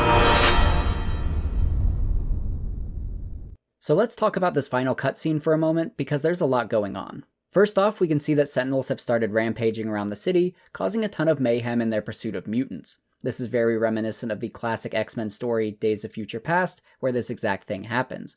Sentinels have advanced so much to the point mutants are struggling to compete against them. Day by day, more and more mutants are killed to the point that extinction seems inevitable. I won't get too deep into that story, but it's essentially mutants coming together to try and prevent their extinction, and there are some time travel elements as well. Regardless, it definitely feels like Raven are hinting at wanting to do a sequel and basing it on Days of Future Past. And man, I really wish we got that sequel because I am loving everything about this. The atmosphere is so perfect in these cutscenes, and you really get a sense of the grim, bleak future that Wolverine is living in. We've seen that Raven's design team is extremely talented, especially when they're given the freedom to work on their own original environments, so I can only imagine what they could do with a dystopian future in this setting. The shot of the Sentinels destroying the city is so captivating by itself, leaving a lot of mystery as to what's happened and what can be done about it, that I'm dying to see this story play out. This must also take place after Wolverine has joined the X-Men, so you can only imagine what characters Wolverine might come in contact with during that story, and really, the sky's the limit. Raven really could do so many things with this story and take it wherever they want, and just from these two cutscenes, I get the feeling of, this is the Wolverine game that I've been wanting. I didn't get to talk with Chris a whole lot about potential plans regarding a sequel, but he did provide some speculation. Yeah, why I do think that was the idea, was like, we might just do our own, set in the movie universe kind of thing, sequel, like a pseudo sequel kind of thing. The Amazing Spider-Man game is kind of that, right? It takes place after the events of the Amazing Spider-Man. Raven were even suggesting that they were looking into multiple playable characters for future games, which is mentioned in this quote from senior producer Jeff Poffenbarger when he's asked by Videogamer.com about whether X-Men Origins Wolverine will have multiplayer in it. For us, it was concentrating on the single-player experience. Once you start adding things into multiplayer and you're on a 2 years, 4 month schedule, that's not enough time to get both right. That's the way we felt about it. Now we feel like we have the single-player experience right. If we were privileged enough to work on a sequel for this, that would be on the top of our list of things that we need to add to the game. Videogamer.com then went on to suggest that it wouldn't be as fun to have multiple Wolverines running around, to which Jeff replied, "Totally, well you wouldn't be 2 Wolverines, it would be you and Deadpool or something like that. I'm not giving away any features, this is not happening right now, but it would be Sabretooth or Deadpool or something." So it's interesting to think that we might have been able to play as multiple characters in this potential sequel, and who those characters might have been. As exciting as it is to think about, it becomes immediately depressing when you realize that this never happened, and likely never will. It's frustrating because Raven is extremely talented and are so passionate about Marvel and the X-Men that I desperately want to see them take a crack at a Wolverine game, but with its own original story, the way they envisioned to do for this game before it got tied to the movie. I think Raven still did the best they could to elevate the plot of the movie for the game though. For example, I admire their attempt to make Wolverine's time with Team X more engaging through the use of flashbacks. Typically, linear origin stories can feel kind of slow and boring for the first half of the movie as you watch a character slowly become the hero you came to see.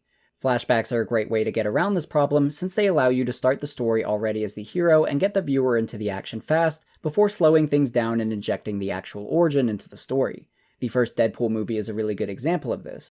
So I think Raven were on the right track with incorporating flashbacks into the game as a way to spice up the story. Surprisingly though, I think I actually would have preferred they just stuck with a linear approach. Maybe it's just that the flashbacks work better in movies, or maybe it's just that we flashback too much in this game, but I think it ended up hurting my experience a bit. To start, I think the mystery of what happened in Africa just isn't that engaging to begin with. From the start, we kind of get the idea that Team X is up to no good, and if you've already seen the movie, which you likely have prior to playing this game, the reveal that Stryker is bad is even less shocking. Or at least I think that's meant to be the twist. More than the mystery itself, I think the flashbacks hurt the pacing of the game. They occurred pretty frequently, and often just as I was getting into a level, it would be halted to take me back to Africa. The Africa levels aren't bad and include some really great combat missions, but revisiting that same location so often started to feel redundant, to the point that I often wanted to push through them quickly to get back to the present day and continue progressing the story. So as much as I admire the idea to use flashbacks throughout this story, they ultimately didn't stick for me, and I think going through this story in a linear fashion might have been better. We would have just had the one level in Africa with Team X, and it would have been a shock to see Mystique potentially killed early on. After Wolverine leaves Team X, we could have seen more of his time with Kayla to build that up a bit before Victor kills her. Then we could follow Wolverine's revenge journey, where Mystique's reemergence would be much more surprising. It's not perfect since it's still following the story of the movie, but I think some aspects might have connected better this way. I also think that Raven could have done a better job at setting up certain story moments. For example, there are a couple key characters that are important to the last level of the game who are really glossed over. Kayla Silverfox is a big one since we only get a quick glimpse at her character early on in the game, and then she's pretty much forgotten before being a big reveal. The same goes for Wade Wilson, who can be seen on the helicopter in the beginning cutscene, but he's rarely mentioned and not seen at all really until that final cutscene with Team X, just before his reveal as Weapon 11. Neither of them needs a lot of screen time, but I think they could have been acknowledged more to build them up prior to their big reveals. There are other story beats in the game that seem rushed through as well, especially towards the end of the game, to the point it feels like cliff notes of the movie. If I were to guess, I'd assume it's because this isn't the story that Raven wanted to tell in their Wolverine game, and they're trying to get through some of these movie moments to get us back into the combat, and also spend more time in their more original levels.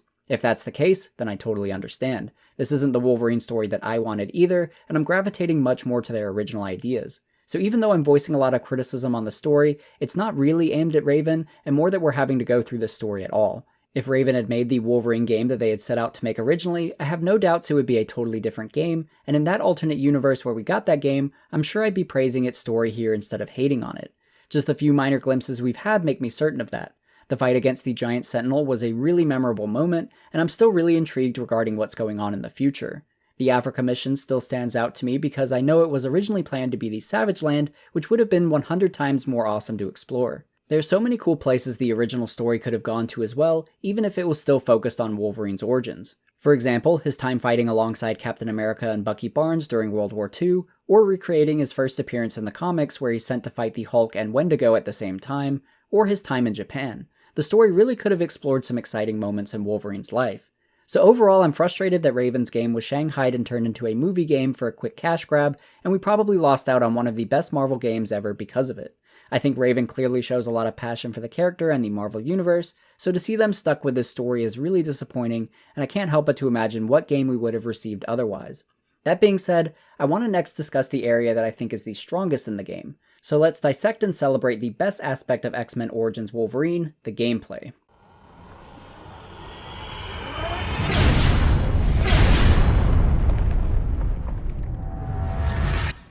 Without a doubt, the strongest element of X-Men Origins Wolverine is its combat. Raven set out to make you feel like Wolverine, and they nailed that 100%.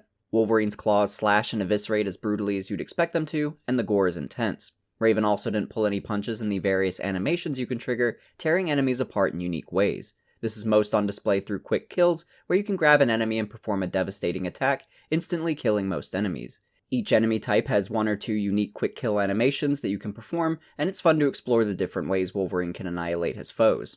The gore isn't what makes the combat as perfect as it is though, and it's just one of the many layers to it. At its foundation, the combat isn't too different from other games. You have your light and heavy attack buttons, and pressing them in different variations triggers certain combo animations. It's fun to experiment with these different combos, but it goes deeper than that.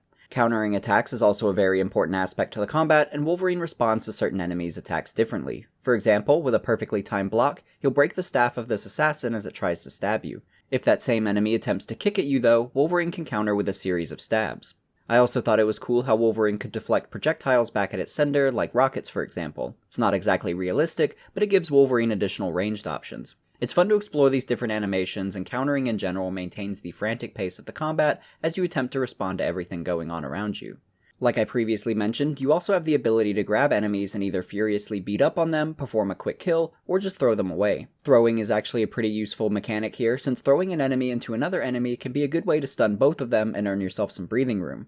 What's even more fun though is utilizing the environment for instant kills. One of my favorite features in this game is the way the environment plays a role. If you're standing near a sharp object protruding from the ground, you can slam an enemy onto it. Is there a forklift in the distance? Try throwing two enemies at it. The levels that are designed with more of these interactable objects are instantly more fun, and it adds a sense of immersion when you can use the environment to your advantage. I also like that the environment can work against you, since enemies have the ability to impale you on those same areas as well. I love this because it makes the environment feel more real and keeps you on your toes. The biggest aspect of the combat though is the lunge mechanic. We talked about this a bit earlier on, but it's really the glue that holds everything together. The lunge allows Wolverine much more flexibility to control the battlefield, since he can leap from long distances and dive onto an enemy. From here, you can either do an additional leaping strike, or mercilessly pummel their head with your claws. It's an extremely effective move, and it gives you that sense of speed and lethality that you'd want from Wolverine. It's also very reminiscent of the diving lunge attack that he'll often do in the comics, so it feels on brand in that way as well.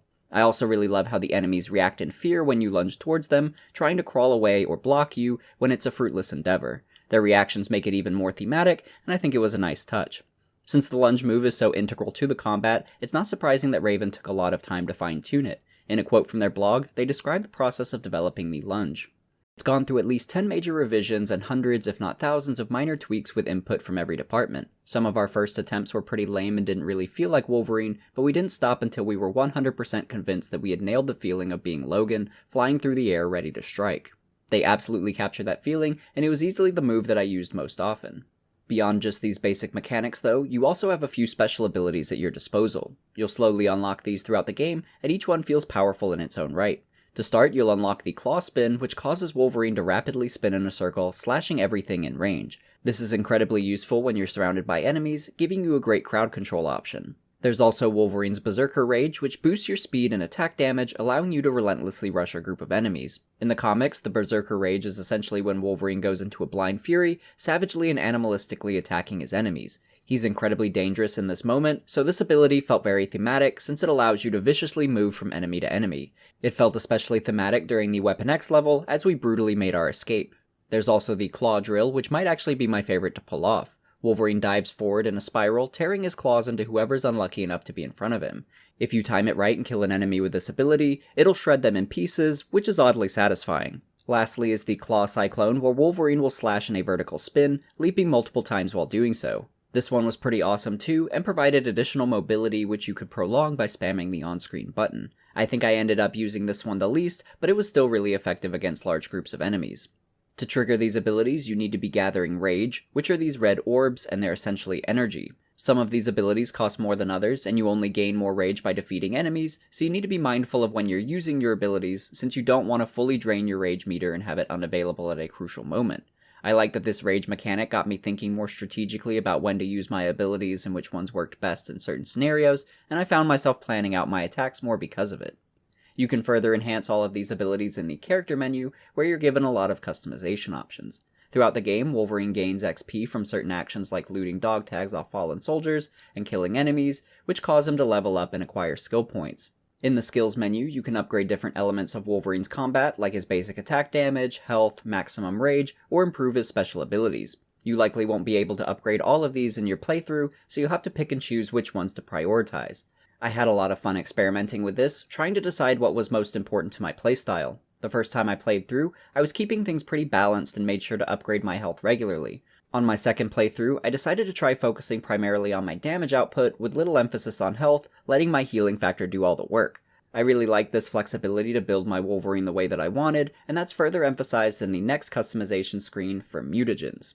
As you're exploring each level, you'll occasionally find these tokens called mutagens, which are perks that you can equip that give Wolverine some kind of boost. There are a variety of them, increasing things like the amount of XP you gain, your maximum health, the rate at which you acquire rage, or various ways to deal extra damage. You can equip up to 3 of these, and I really enjoyed mixing and matching different combinations to build the deadliest Wolverine that I could.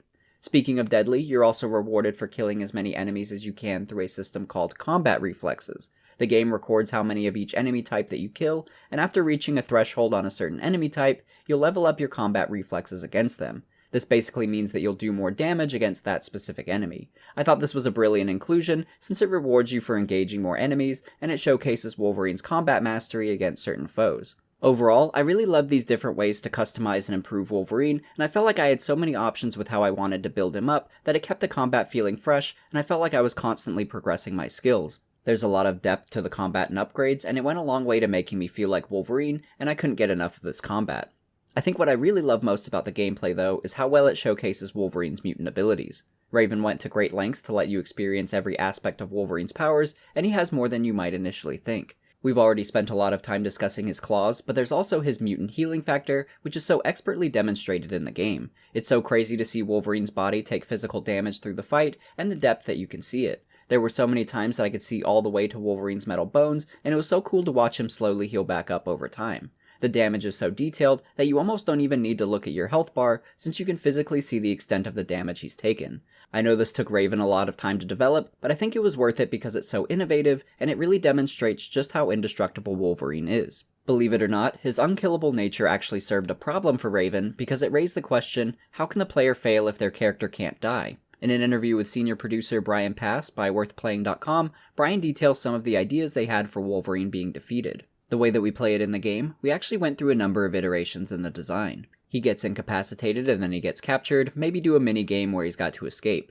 He would appear to be dead and all the soldiers would go away, and he would heal and then he'd be able to stand back up again and fight and restart again. None of the options we explored really fit into the game design really well, so we just made the conceit that he can take enough damage to where he becomes incapacitated and thus fails his objectives. Although some of those ideas do sound pretty cool, especially the escape minigame, I think they were right to just go with the you failed the mission kind of penalty. It's quick and to the point, and I never had a problem with it. Still, it's interesting to hear how the developers attempted to address the problem of an unkillable character in a game. Going back to how some of Wolverine's other abilities were demonstrated, I want to point out how Raven showcased his enhanced senses. Wolverine actually has really sharp senses, almost on the level of Daredevil. Most notably, he has enhanced sight and hearing, as well as an excellent sense of smell. In the Infinity War comic, Daredevil even theorizes that Wolverine's sense of smell might be better than his, which is pretty impressive. There's also a great line during that final Team X cutscene where Wolverine mentions being able to smell a lie, which is something he can do, and I think that was a great detail. He says it came from the sky. He's telling the truth. Shut it, Logan. You don't speak the language. No, but I can smell a lie. It's a media fragment. You can also access Wolverine's heightened senses in the game, which highlights important interactable areas of the map. This is very helpful, but what I like best about his senses are the way Raven incorporates certain enemy types into them. For example, during the Weapon X level, you're introduced to soldiers with cloaking armor, turning them invisible. Trying to fight them while cloaked is very challenging, but using Wolverine's senses, you can now see them in perfect clarity. It makes using his senses a necessity against this enemy type, and I thought that was a really clever idea. I also really love the cutscene that introduces this enemy type. You even blink and you're dead.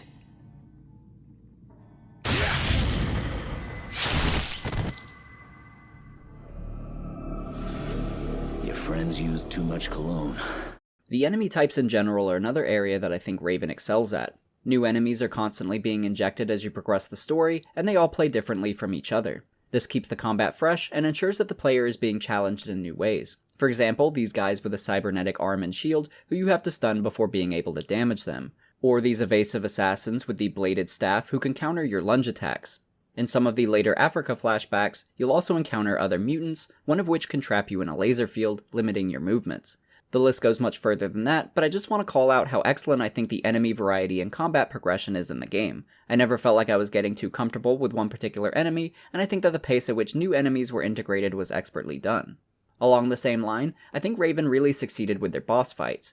We just recently discussed Batman Arkham Asylum in my last retrospective, and as perfect as that game is, I mentioned how the boss fights were a weak point for me. I feel the exact opposite here in Wolverine Origins though, because the boss fights were always a highlight. Each one felt unique in its own right, and they were all extremely memorable. I think a big reason for this was how each of them used the environment in exciting ways. In the Blob fight, for example, it's so entertaining to watch the grocery store aisles get demolished as your battle spreads further throughout it. The Gambit fight featured similar environmental progression, as the letters of the signage would be destroyed and removed, causing your interaction with that environment to change. The transformations of the arena made it feel like your battle was having an impact on the world around you, and that things were only getting more and more chaotic as the battle progressed. I think the challenge of these boss fights felt properly tuned as well, since these enemies all felt difficult but not overwhelming. I felt evenly matched, but at just enough of a slight disadvantage that I had to focus and put in legitimate effort to defeat them. Sabretooth is a great example of that, since you essentially have the same abilities, but he's so aggressive that he won't let up on you. You have to match that aggression and think through how best to counter him, and I thought that was a lot of fun. There's still one other really challenging opponent in the game that we haven't discussed yet though, and it's yourself. While playing through the story, you're incentivized to explore off the beaten path for collectibles. We mentioned mutagens and dog tags, but there are also action figures. These action figures correspond with unlockable costumes, and if you collect 2 of the same action figure, you now have the opportunity to earn that costume. That's right, you don't get the outfit right off the bat, you now need to fight yourself to earn the right to wear the suit. I thought this was such a cool idea, but I definitely underestimated its difficulty. Walking into this first fight, I thought I was the best there is at what I do, but pretty quickly I was humbled to learn that I wasn't as good as I thought, as the other Wolverine was whooping my ass with abilities that I didn't even know were in the game. This was still a lot of fun though, and the extra challenge made overcoming the fight all the more rewarding. These suits are really badass and nicely detailed too. There are only 3 in the game, but each one looks phenomenal. The first one is his brown and yellow suit that he started wearing in Uncanny X-Men number 139. We also get his iconic classic blue and yellow suit from his early days in comics, starting in giant-sized X-Men issue number 1. Lastly, we get his X-Force suit, a relatively new suit at the time, only premiering about a year before the game's release. That comic was X-Force Volume 3 number 1, where Cyclops assembled a team of the X-Men's best trackers and killers who could cross the lines that the X-Men couldn't, and Wolverine was their leader. This might be my favorite suit in the game, especially due to the glowing red eye lenses. It just makes Wolverine seem all the more deadly. So even though the quantity of outfits is low, the quality of them is very high, and getting to play through the game again with them equipped definitely added to the replay value for me. Speaking of replay value, there was also an arena mode for the game, but disappointingly, it was inaccessible for me in the game. In the costume challenge screen, there's another option that just says locked, which is supposed to be for that arena mode. Annoyingly though, it was only obtainable as a pre-order bonus from GameStop back before release. Later on, the arena mode was eventually added as a purchasable DLC through PlayStation and Xbox marketplaces, but I believe the game and its DLC has since been delisted due to licensing, so you just can't get it. I'm not aiming this complaint against Raven, just more so at the industry for making parts of a game pre-order exclusive, when you know they would have just been a normal part of the game otherwise. So I was really bummed out that I couldn't try the arena mode for this video, and I imagine if it was still accessible, that it would provide a lot of extra replay value, and would be a great way to engage further with this game's superb combat. But overall, the combat and gameplay was the biggest highlight for me. Raven expertly nailed what it is to be Wolverine, and they gave you a variety of ways to embrace those abilities. When everything comes together and you get the speed and viciousness of Wolverine, you really start to feel the adrenaline and excitement of the combat. You really feel like the unstoppable, animalistic force that Wolverine is, and I couldn't get enough of his gameplay.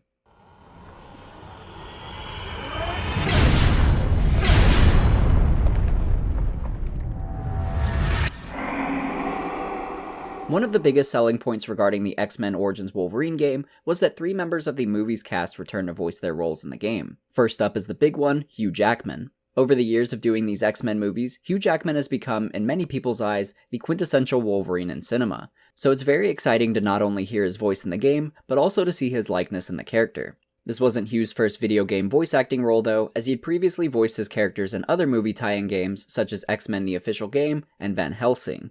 We also have Liev Schreiber reprising his role as Victor Creed Sabretooth and will.i.am as John Wraith.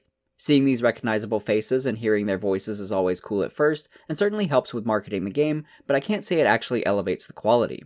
As we've been covering more of these movie tie-in games on the channel, it often feels like the movie actors give performances that feel somewhat lackluster compared to the rest of the cast. I don't know if it's because some of the actors feel like voicing the game is just an obligation that they need to get out of their way so they can go back to focusing on the movie, or if voice acting is just a different skill set. It's probably the latter of the two, since you're acting in different ways. A movie actor is using their whole body, facial expressions, and voice to convey emotion, where a voice actor has to convey that strictly through their voice. None of the movie actors do a bad job here, but sometimes the line readings feel a bit flat or that they lack the depth of emotion that you're wanting from them. Some lines are used in both the movie and the game, and I can't help but feel like they're always better executed in the movie compared to the game. Do you even know how to kill me? I'm gonna cut your goddamn head off to start. See if that works. Do you even know how to kill me? I'm gonna cut your goddamn head off. See if that works. Hugh Jackman still does the best though, with all these satisfying grunts and screams that you'd expect to hear from his Wolverine, and he gives a solid performance overall. Still, I can't help but wonder if it would have been better to have specialized voice actors in these roles. This brings me back to what this game might have looked like had it not been tied to the movie, as well as the voice actor Steve Blum. Steve has been Raven's go-to Wolverine voice actor since X-Men Legends 1, and he's continued to frequently voice Wolverine ever since then, most recently in Marvel Ultimate Alliance 3. Like to see it try, scrap heap! Steve always does a phenomenal job as Wolverine, and has become the voice of Wolverine for me personally. His portrayal is what I hear in my head when I read Wolverine comics, and I'm sure he would have given an incredible performance here as well. So it's fun to imagine what the game might have sounded like had it remained original, and had Steve been here instead of Hugh. No disrespect to Hugh Jackman either, I think he does a great job, but for me, Hugh Jackman is my Wolverine in cinema, while Steve is my Wolverine in gaming. Steve isn't completely absent from this game though, as he voiced Wade Wilson for the few lines that he had, instead of Ryan Reynolds. I know this section is for the audio of the game, but while I was going through the game's credits, I also noticed the name Carrie Coon listed. If you don't recognize her name, she's an actress who's probably best known for her role as Proxima Midnight in Avengers Infinity War and Endgame. This game isn't on her IMDb page, but after looking into it a bit more, Wolverine Origins seems to be one of her first jobs as a motion capture performer before becoming a breakout actress in TV and film. Going back to the sound design of the game though, I want to next show a couple of clips that highlight the game's music as well as its sound effects. We'll first start with a clip of some combat, so you can get a feel for just how vicious and brutal these sound effects are, with the slashing of Wolverine's claws and the enemies screaming in agony.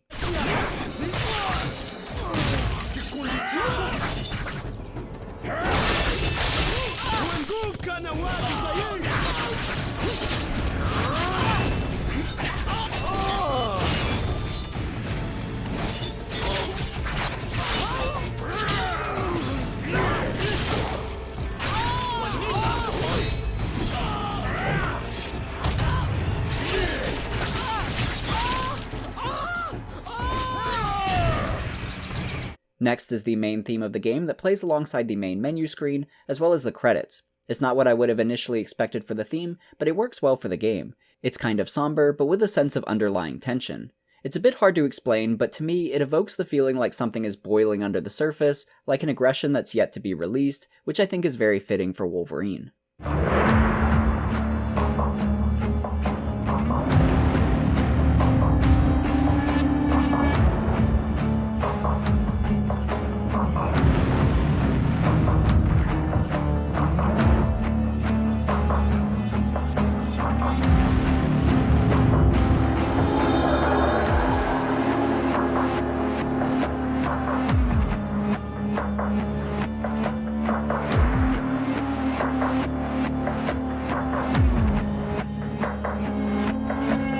Lastly, I want to play a clip from one of the boss fights in the game, in this case, the final Weapon 11 battle. I like this theme a lot because it feels very tense and epic with the choir, and the tempo feels more upbeat, which adds to the momentum.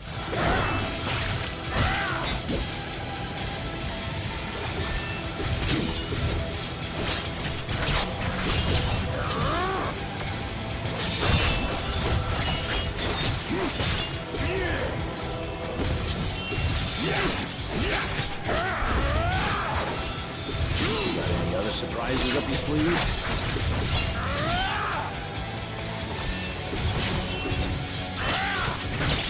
Overall, I really like the sound design in the game. The music, although pretty subtle for the most part, provided some really great atmosphere for each level, and the sound effects perfectly encapsulated the brutality of the combat, making it feel even more impactful. Before we head into the next section though, I also want to briefly discuss another aspect of the audio, the voice logs that you can find in the game. These appeared in the Weapon X level and the SCL Labs level, where you could hear voice logs of various characters to get some additional lore. We talked a lot about Bolivar Trask's rise to villainy, but the others contain some interesting Easter eggs and details as well. For example, in one of the logs, we learn that Representative Kelly needs more mutant test subjects from Stryker, but he's unsure if Stryker will provide them. As compensation, Kelly offers Stryker the location of a school that he's learned about, doubling as a testing ground for mutants. This school is a reference to the X-Mansion, home to the X-Men. Professor Charles Xavier runs the school as a way to educate mutants not only about science, math, and history, but also how to control their powers. In another audio file, Carol Frost mentions how she's been looking into Dr. Cornelius, the scientist tasked with putting the adamantium on Wolverine's bones.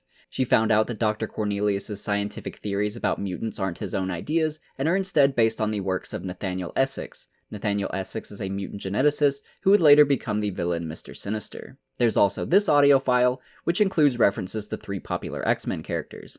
All I have to do is look in the newspaper to verify that mutants are a very real and present danger. There's a girl in New York who can read minds. A young man in Nebraska can generate an optic blast from his eyes. There's even a young woman in Africa who can control the weather. Potential threat indeed. These audio logs were optional to find, and I thought they were pretty cool to discover. Not only did I enjoy the Easter eggs they contained, but also the overall lore, which helped to fill in some story details and provide further character development. My only complaint is that I wish there was a menu where you could re-listen to them after they've been found. You'd have to go back to the location that you found each one if you wanted to hear them again, and you never know how many you've missed. Regardless, I thought they were a fun inclusion.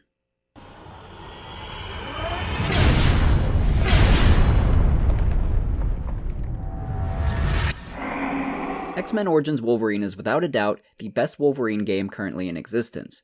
I think that's undisputed, at least until Insomniac releases their take on the character. Regardless, I really want to celebrate what Raven was able to accomplish with this game and how they managed to make Wolverine come to life. They really nailed the feeling of being Wolverine, including how gruesome a fight with him would truly be. Selling the idea of an M-rated superhero game was likely not easy, and I really respect that everyone involved agreed to roll the dice and create a game that's true to the character, and I think the game is all the better for it. You also get a great sense of just how passionate the team at Raven were for this character and their goal to do him justice. The fact that they were able to do so also speaks to how talented of a team and studio they were. However, I think witnessing that talent and passion makes it sting even more that this game ended up becoming a movie tie-in. There are some very obvious weak points in this game, and they all revolve around the movie. The plot of the story is the biggest example, one because the movie's plot isn't very good, but also because it had ripple effects, like the characters and locations needing to be based on the movie. There are of course parts of the game that are original, like the cutscenes from the future, the Sentinel Labs level, the inclusion of Mystique, but all roads lead back to the main arc of the movie. And even though Raven initially planned on telling a Wolverine origin story as well, I'm sure their original concept would have been better than what we got from the movie. All things considered, I think we're lucky we even got as good of a game as we did. If it had just been a straight-up movie game from the start, Raven wouldn't have had the opportunity to make this game as good as it is. It's only because they began developing their own original Wolverine game first that they were able to establish such excellent combat, as well as the innovative regeneration system. Furthermore, the movie getting a delay earned them that extra year of development, allowing them to further refine the game by adding to the Sentinel boss fight and removing QuickTime events. Had those situations not occurred, development time would have been drastically less, and I doubt we'd be looking back on this game as fondly. But I also want to grade this game based on what it is and not what it could have been. And honestly, there's a lot to love here. Raven set out to make a Wolverine game unlike any we've seen before, and they definitely succeeded. Right from the moment you hop out of that first helicopter, you're in for a high-octane, adrenaline-driven, no-punches-pulled, brutal Wolverine game that's gameplay never stops being exciting. The combat is so smooth and impactful, the enemy types are so varied, the boss fights are so challenging and immersive, that I'm enjoying every moment that I'm wielding the claws. So on that front, I'm incredibly pleased with this game. Still, it's kind of a difficult game to score though, because it's such a big split for me. The highs of the gameplay are so high, but the lows of the story and the movie elements are so low, it's tough to decide where I fall. Overall though, I'm here to be Wolverine and feel like an unstoppable animal tearing through anything that gets in my way, and that's what I get from this game. So despite my gripes with the story and the wasted potential of Raven's original vision for Wolverine, I'm going to give this game an 8 out of 10. The combat is so gripping and it only seems to get better the more time that I put into it that I'll have no problem returning for more. And if you've been in the mood to try this game out for yourself and have the means to play it, either through emulation or through an old console, I'd recommend you give it a spin. Just make sure it's the Uncaged edition and not that terrible PS2 version. I'll be sure to leave links in the description for copies of the game as well, including links to some of the comics we've discussed, like Days of Future Past. Speaking of Days of Future Past, why didn't we ever get that sequel if the game was so well received amongst fans? Well, we don't know for sure, but there are a couple key reasons why I think it never happened. The first is the game's sales. NPD tracks video game sales month to month, and looking at their analytics for May 2009, we can see that X-Men Origins only ranks 9th and 13th in the month of its release. If you go to the next month, June of 2009, we see it doesn't even rank in the top 20. I don't know specific sales figures for the game, but by looking at NPD numbers, it seems it wasn't doing great. I'm not sure why exactly that was, but there were probably a couple reasons. At this time, players were getting wise to how poorly developed movie tie-in games typically were, so by the time this game came out, I don't think many were willing to give it the chance it deserved. I'm sure it also didn't help that the movie it was connected to was being so critically panned, and even today is considered one of the worst superhero movies ever made. The other potential reason why we didn't get a sequel could be that Activision was trying to transition their developers into projects that were more profitable, namely first-person shooters. Looking at Raven's development history since X-Men Origins Wolverine, we can see they focused solely on shooters afterwards. We can also see that ever since 2010, they've been working exclusively on Call of Duty games. So even if this game had been original and sold well, it might have inevitably been fated to be a one and done because it would have had to have sold extremely well to compete with something like Call of Duty. Regardless, it's really disappointing that we never got that Days of Future Past sequel, but we do have an upcoming game that will hopefully scratch that itch with Insomniac's take on Wolverine. I'm sure Insomniac will take inspiration from X-Men Origins Wolverine and give fans the Wolverine game that they've been waiting for ever since Origins first released back in 2009. But I think that's all I have for X-Men Origins Wolverine today, so what's coming up next? Well, we're going to continue our Batman Arkham series with the game that's considered to be the favorite amongst most fans, Batman Arkham City. So keep an eye out for that video coming up, and I also have videos on Batman Arkham Asylum and Arkham Origins if you're in the mood for Arkham videos in the meantime. Also, I just want to give another thank you to Chris Baker for taking the time to talk with me about the game. If you'd like to see more from Chris, I'd recommend checking out his YouTube channel, which I'll leave a link for in the description. Chris has a ton of nerdy Marvel and DC content as well, and I'd especially recommend his video on the Super Nintendo game War of the Gems, a Marvel game based on the Infinity Gauntlet series from the comics. He also has a book about various games from our childhood and some of the discrepancies within them compared to the source material. For Always Nerdy viewers, Chris was kind enough to make the book free for the first 5 days of this video's release, so if you're watching this video within those first 5 days, make sure to grab yourself a copy in the link below. Before you head out though, I'd also appreciate it if you gave the video a like if you enjoyed it, and you can subscribe if you'd like to see more retrospectives like this one. But I think that does it for this video, so thank you everyone for watching, and I'll see you in the next one.